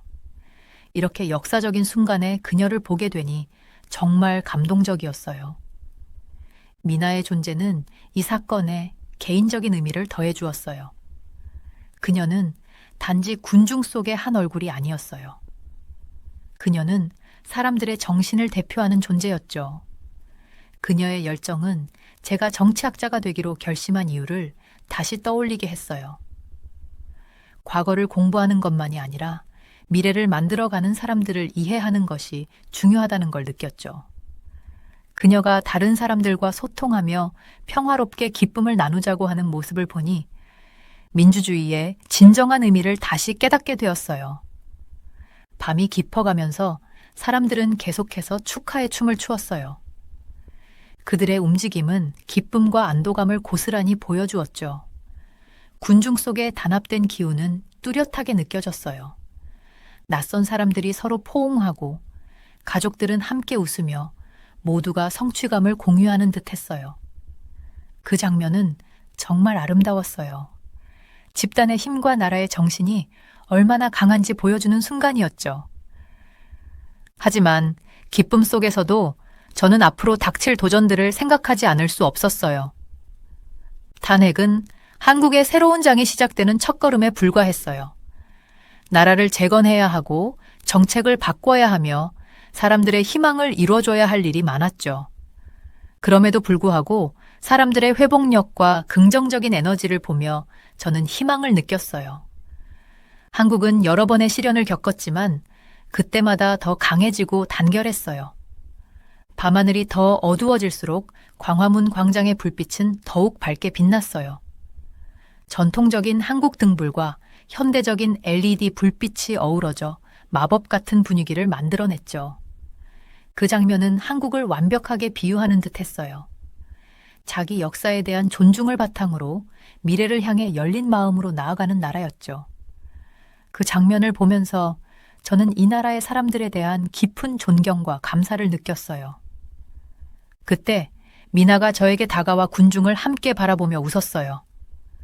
그녀는 눈빛에 희망을 담아 부드럽게 말했어요. 이건 시작에 불과해요. 아직 해야 할 일이 많지만 오늘 밤은 우리의 승리와 단합을 축하해요. 저도 고개를 끄덕이며 그 순간과 주변 사람들과의 연결을 깊이 느꼈어요. 맞아요. 이렇게 역사적인 순간을 목격할 수 있어서 정말 기뻐요. 한국의 민주주의는 정말로 영감을 주는 것 같아요. 밤이 깊어갈수록 축하가 계속됐어요. 그 순간을 함께 할 수 있다는 것만으로도 저는 큰 성취감을 느꼈어요. 이 순간 한국 역사에서 중요한 전환점을 목격한 건 정말 영광이었어요. 그 에너지, 열정, 그리고 사람들의 단합은 저에게 큰 인상을 남겼죠. 민주주의가 무엇인지, 사람들이 하나로 뭉칠 때 어떻게 번영할 수 있는지를 다시 한번 상기시키는 경험이었어요. 그날 밤 호텔로 돌아가면서 저는 하루 동안의 일들을 떠올리며 생각이 많았어요. 탄핵 투표는 정치적 풍경을 바꿨을 뿐만 아니라 사람들 사이의 유대감을 더욱 강화시켰어요. 민주주의는 단지 법과 제도만이 아니라 시민들의 마음과 생각에 달려 있다는 강력한 메시지를 다시 한번 느꼈어요. 한국은 진정한 민주주의가 무엇인지 세상에 보여주었어요. 회복력 있고 열정적이며 당열된 나라였죠. 호텔방에 자리를 잡고 저는 본 것들과 겪은 일들에 대해 곰곰이 생각했어요. 탄핵 절차의 클라이맥스는 단지 정치적 사건이 아니라 한 나라의 정신이 살아있음을 증명한 순간이었어요. 한국은 많은 시련을 우아하게 이겨내며 그 민주주의가 여전히 살아있고 건강하다는 것을 보여주었죠. 이 경험은 제게 영원히 남을 것이며 정치에 대한 제 이해와 올바른 것을 위해 일어서는 중요. 광화문 광장의 밤 공기는 시원하고 탄원 안건이 통과된 것을 기뻐하는 사람들로 가득 찬 분위기였어요. 그 에너지가 제 주변을 감돌며 안도의 한숨과 승리의 기쁨이 섞인 느낌을 받았어요. 그런데 사람들이 축하의 분위기에 휩싸여 있을 때 갑자기 하늘에서 먹구름이 몰려왔어요. 몇 분도 지나지 않아 비가 쏟아지기 시작했어요. 활기찼던 광장은 금세 미끄럽고 혼잡한 풍경으로 변했죠. 사람들은 다음에 뭘 해야 할지 몰라 당황하기 시작했어요.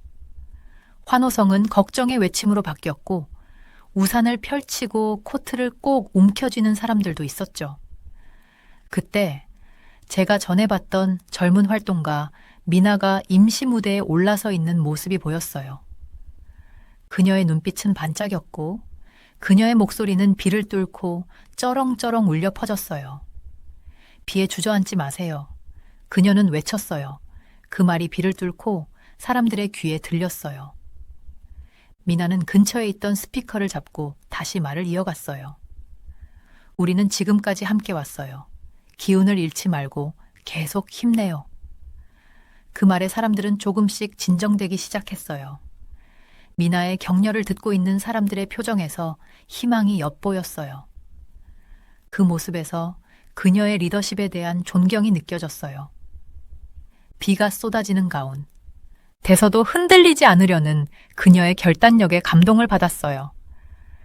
비는 계속해서 내리고 있었지만 미나는 생각을 떠올린 듯 손을 들었어요. 그녀는 근처의 음악가들에게 손짓을 보냈고 곧 전통적인 한국 드럼 소리가 광장을 가득 채웠어요.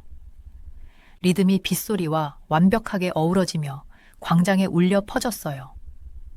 사람들은 박수치며 그 비트에 맞춰 몸을 흔들었고 긴장감은 조금씩 사라지면서 사람들은 음악에서 기쁨을 찾기 시작했어요. 하지만 미나는 그게 끝이 아니었어요. 그녀는 가방에서 여러 개의 형형색색의 라이트 스틱을 꺼냈어요. 마치 케이팝 콘서트에서 볼 수 있는 것처럼요. 이 비를 축제로 바꿔버려요. 그녀는 외쳤고 사람들은 신이 나서 스틱에 불을 켜고 동시에 흔들었어요. 빗방울에 반사된 빛은 광장에 젖은 바닥에서 반짝이며 아름다운 색을 만들어냈어요. 미나의 창의력에 자극을 받은 몇 명의 청소년들이 춤을 추기 시작했어요. 그들의 움직임은 자연스럽고 활기차 보였어요.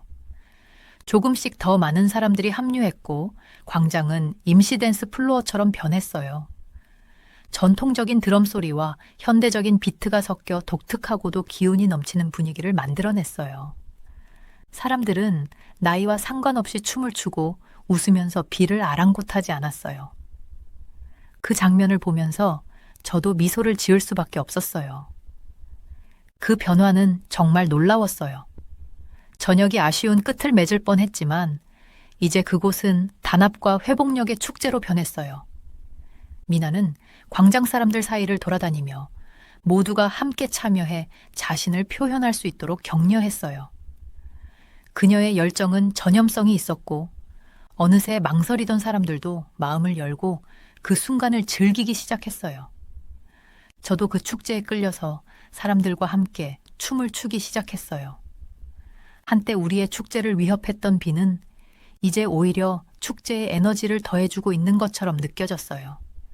전통과 현대의 요소들이 어우러진 그 분위기는 한국의 고유한 전통과 진보가 결합된 모습처럼 보였어요. 그 순간은 제가 여기 온 이유를 떠올리게 해주는 아름다운 순간이었어요. 비가 점차 잦아들자 사람들은 점점 더 일치된 동작으로 춤을 추었어요. 미나는 광장 한가운데 서서 얼굴에 기쁨을 가득 담고 사람들을 바라보며 손을 들었어요. 그 순간 모두에게 마지막 춤을 추자고 손짓을 했어요. 세상에 우리가 무엇을 하는지 보여줍시다.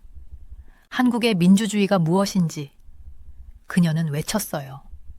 사람들은 뜨거운 함성으로 대답했어요. 민주주의! 그 목소리는 광장을 울리며 그들의 집단적 힘과 민주주의에 대한 흔들리지 않는 믿음을 증명해 주었어요. 그때 하늘에서는 불꽃놀이가 터지기 시작했어요. 그 밝은 색들이 비에 젖은 땅에 비춰져 마법 같은 분위기를 더해 주었어요. 저는 주변 사람들과 깊은 연결감을 느꼈어요. 어려운 상황을 기쁨과 연대의 순간으로 바꿔버린 그들의 모습이 정말 감동적이었어요. 그것은 김 대통령에게서 배운 교훈, 즉 역경 속에서도 회복력을 발휘하는 것이 얼마나 중요한지를 다시 한번 상기시켜 주었어요. 한국의 민주주의는 단지 법과 제도에 관한 것이 아니라 그것을 믿고 함께 싸우려는 사람들에 관한 것이었어요. 불꽃놀이가 하늘에서 마지막으로 터지고 비는 결국 멈췄어요. 하늘은 맑고 별이 가득했어요. 사람들은 하나둘씩 광장을 떠났지만 그 에너지는 여전히 남아 있었어요. 그들이 함께 이룬 성취는 오래도록 남을 거였어요. 미나는 저에게 다가와 눈을 반짝이며 말했어요. 봤어요? 우리가 해냈어요. 비를 축제로 바꿨어요. 저는 목이 꽉 막힌 듯한 기분을 느끼며 고개를 끄덕였어요. 네, 정말 놀라웠어요. 제가 대답했어요. 미나의 리더십 덕분이에요. 그녀는 진심 어린 웃음을 지었어요. 우리는 다 함께 해낸 거예요. 그게 민주주의의 힘이죠. 미나가 다시 사람들 속으로 섞여 들어가는 모습을 보면서 저는 이 밤이 평생 기억에 남을 것임을 확신했어요. 이 밤은 한국 정치의 전환점일 뿐만 아니라 진정한 민주주의가 무엇인지를 저에게 깨닫게 해준 전환점이었어요. 민주주의란 사람들이 하나로 모여 장애물을 극복하고 공유하는 가치에서 기쁨을 찾는 거예요. 이번 경험은 한국이라는 나라의 마음과 영혼을 보여주었어요. 이 나라는 사람들의 힘으로 계속 성장하고 번영해 가고 있었어요. 광장을 떠나며 저는 새로운 목적의식을 느꼈어요. 오늘 저녁의 사건들은 한국의 민주주의 여정과 그 여정을 뒷받침하는 활기찬 문화에 대한 제 인식을 더 깊게 만들어 주었어요. 저는 집에 돌아가서 이 밤의 정신을 다른 사람들에게 전할 거예요. 단합과 회복력의 힘을 믿도록 영감을 주기 위해서요. 한국은 빛 속에서도 민주주의가 빛날 수 있다는 걸 보여주었고 그 길이 사람들을 더 밝은 미래로 인도할 거라는 걸 확신하게 했어요. 해가 지기 시작하면서 서울에는 황금빛이 가득 퍼졌고 저는 경복궁의 정원을 조용히 걸어보려고 했어요. 오늘 하루는 정치적인 긴장감과 활기찬 축하가 가득한 날이었기에 잠시 제 생각을 정리할 시간이 필요했어요. 전통적인 건축물과 평화로운 정원을 갖춘 궁궐은 바쁜 도시의 거리에서 벗어난 안식처처럼 느껴졌어요. 정문을 지나면서 저녁 하늘을 배경으로 빛나는 웅장한 건물들이 눈에 들어왔어요. 지붕의 정교한 디자인과 화려한 장식들은 한국이 가진 풍부한 역사와 문화를 떠올리게 했어요. 제가 밟는 돌길에서는 발소리가 고요하게 울려 퍼졌고 그 소리는 마치 제 마음을 진정시키는 듯한 리듬을 만들어 주었어요. 저는 궁궐 안에 있는 고요한 연못으로 끌리듯 다가갔어요.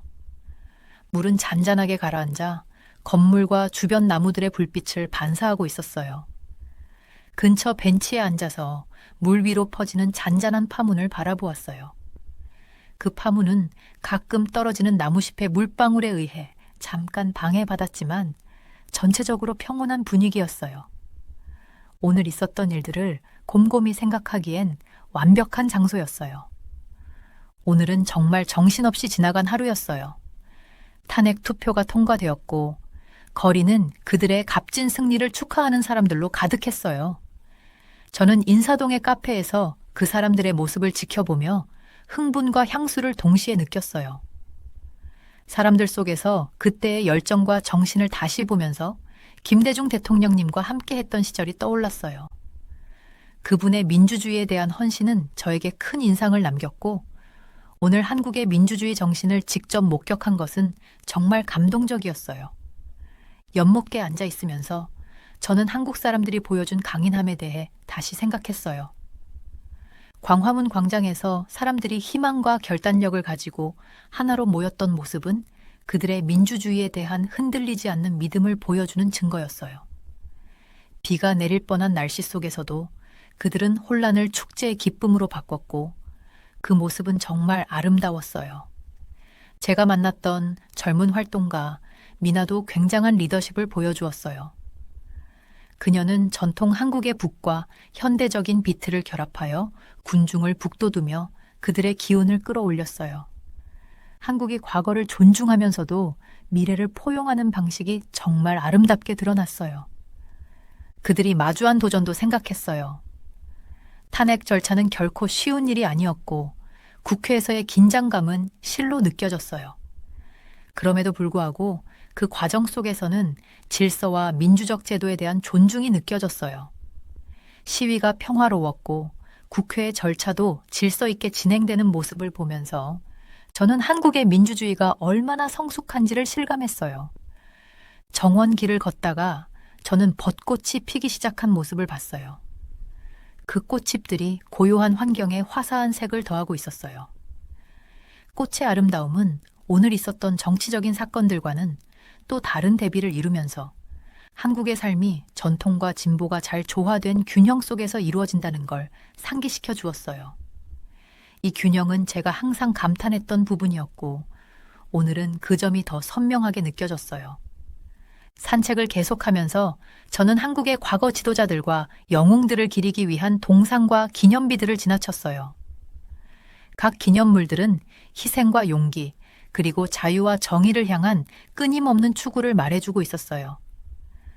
그들의 유산이 여전히 살아 숨쉬고 있다는 걸 느꼈고 현재와 미래를 인도하고 있다는 생각에 깊은 존경심이 들었어요.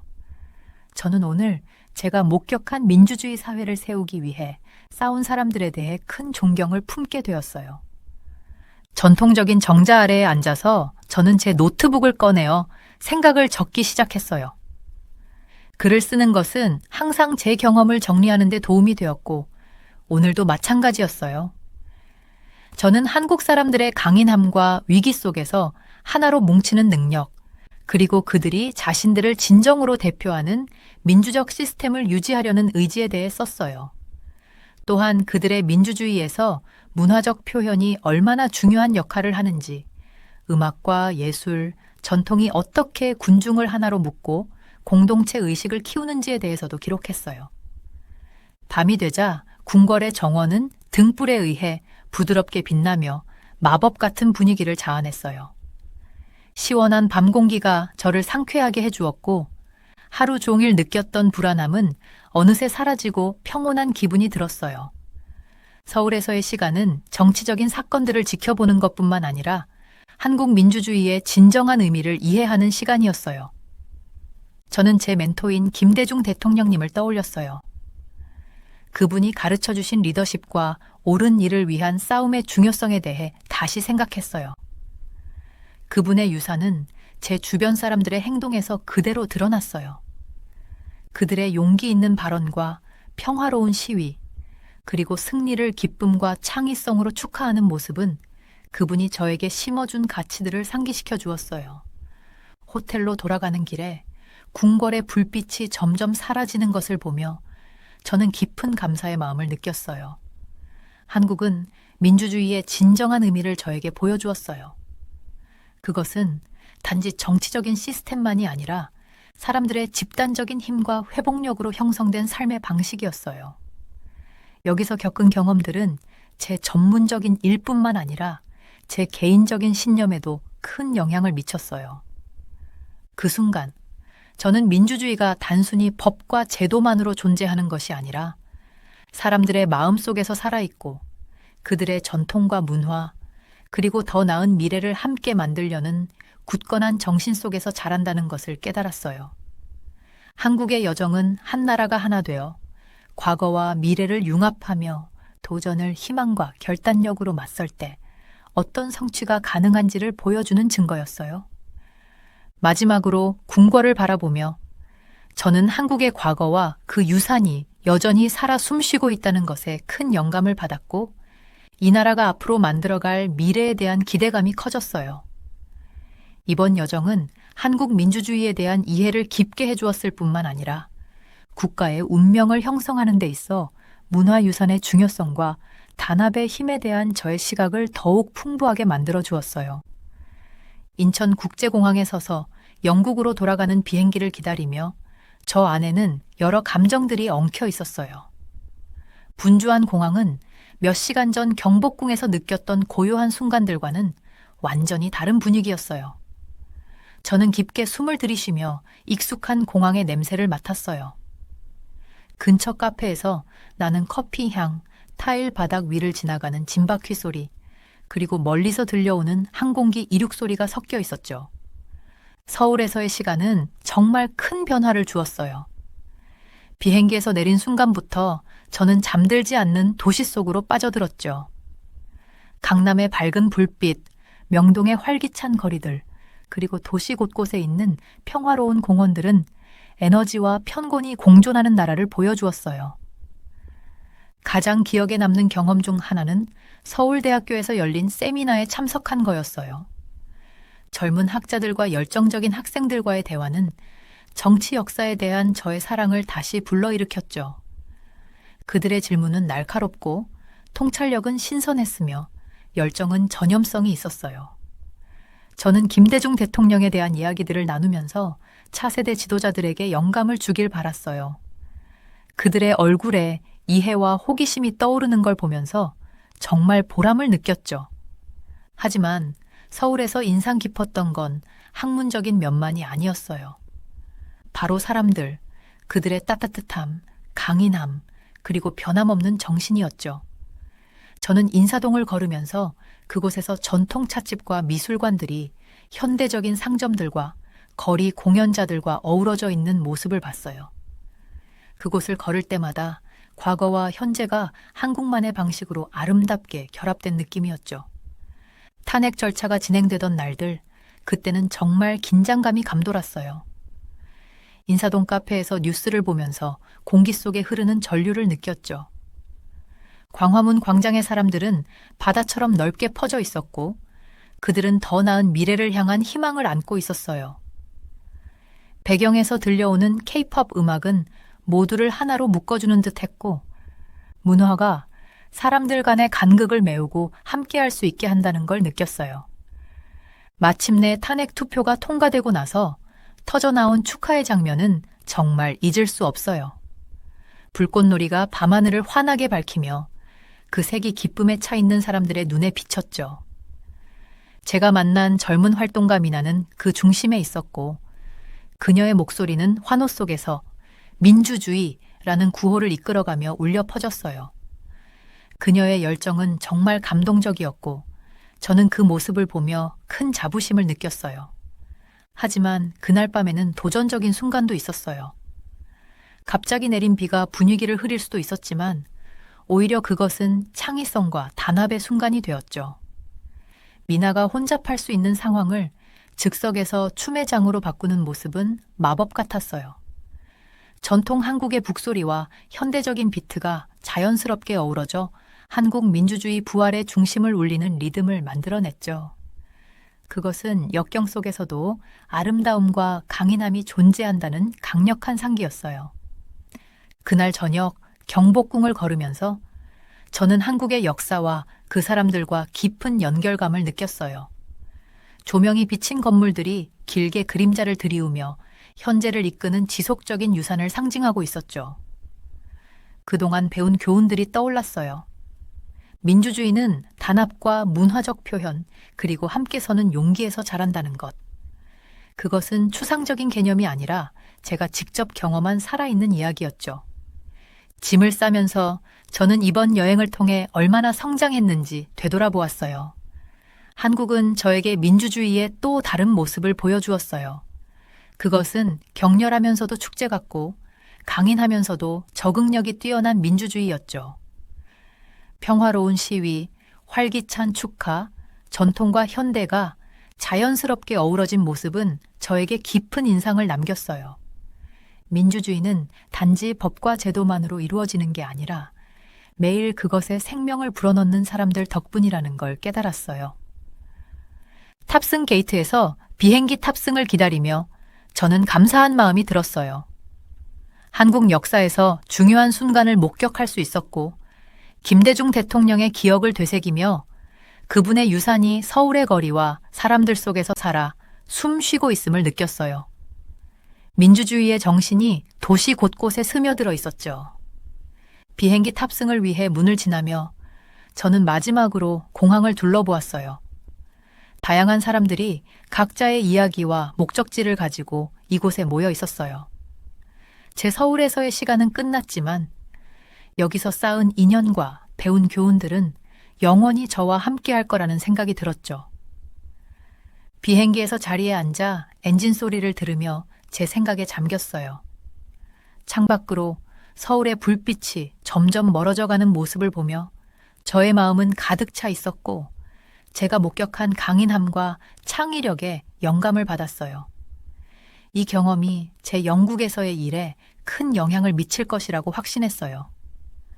저는 민주주의 가치를 지지하는데 더 이상 힘이 필요하지 않다는 것을 느꼈고, 한국에서 본 생생한 예시를 바탕으로 그 가치를 더욱 확고히 다지겠다고 결심했어요.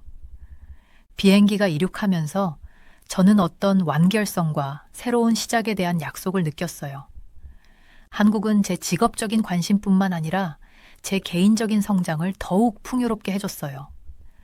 분주한 거리, 평화로운 시위, 기쁨의 축하들이 제 마음속에 남아 앞으로의 여정을 이끌어줄 거라는 생각이 들었어요.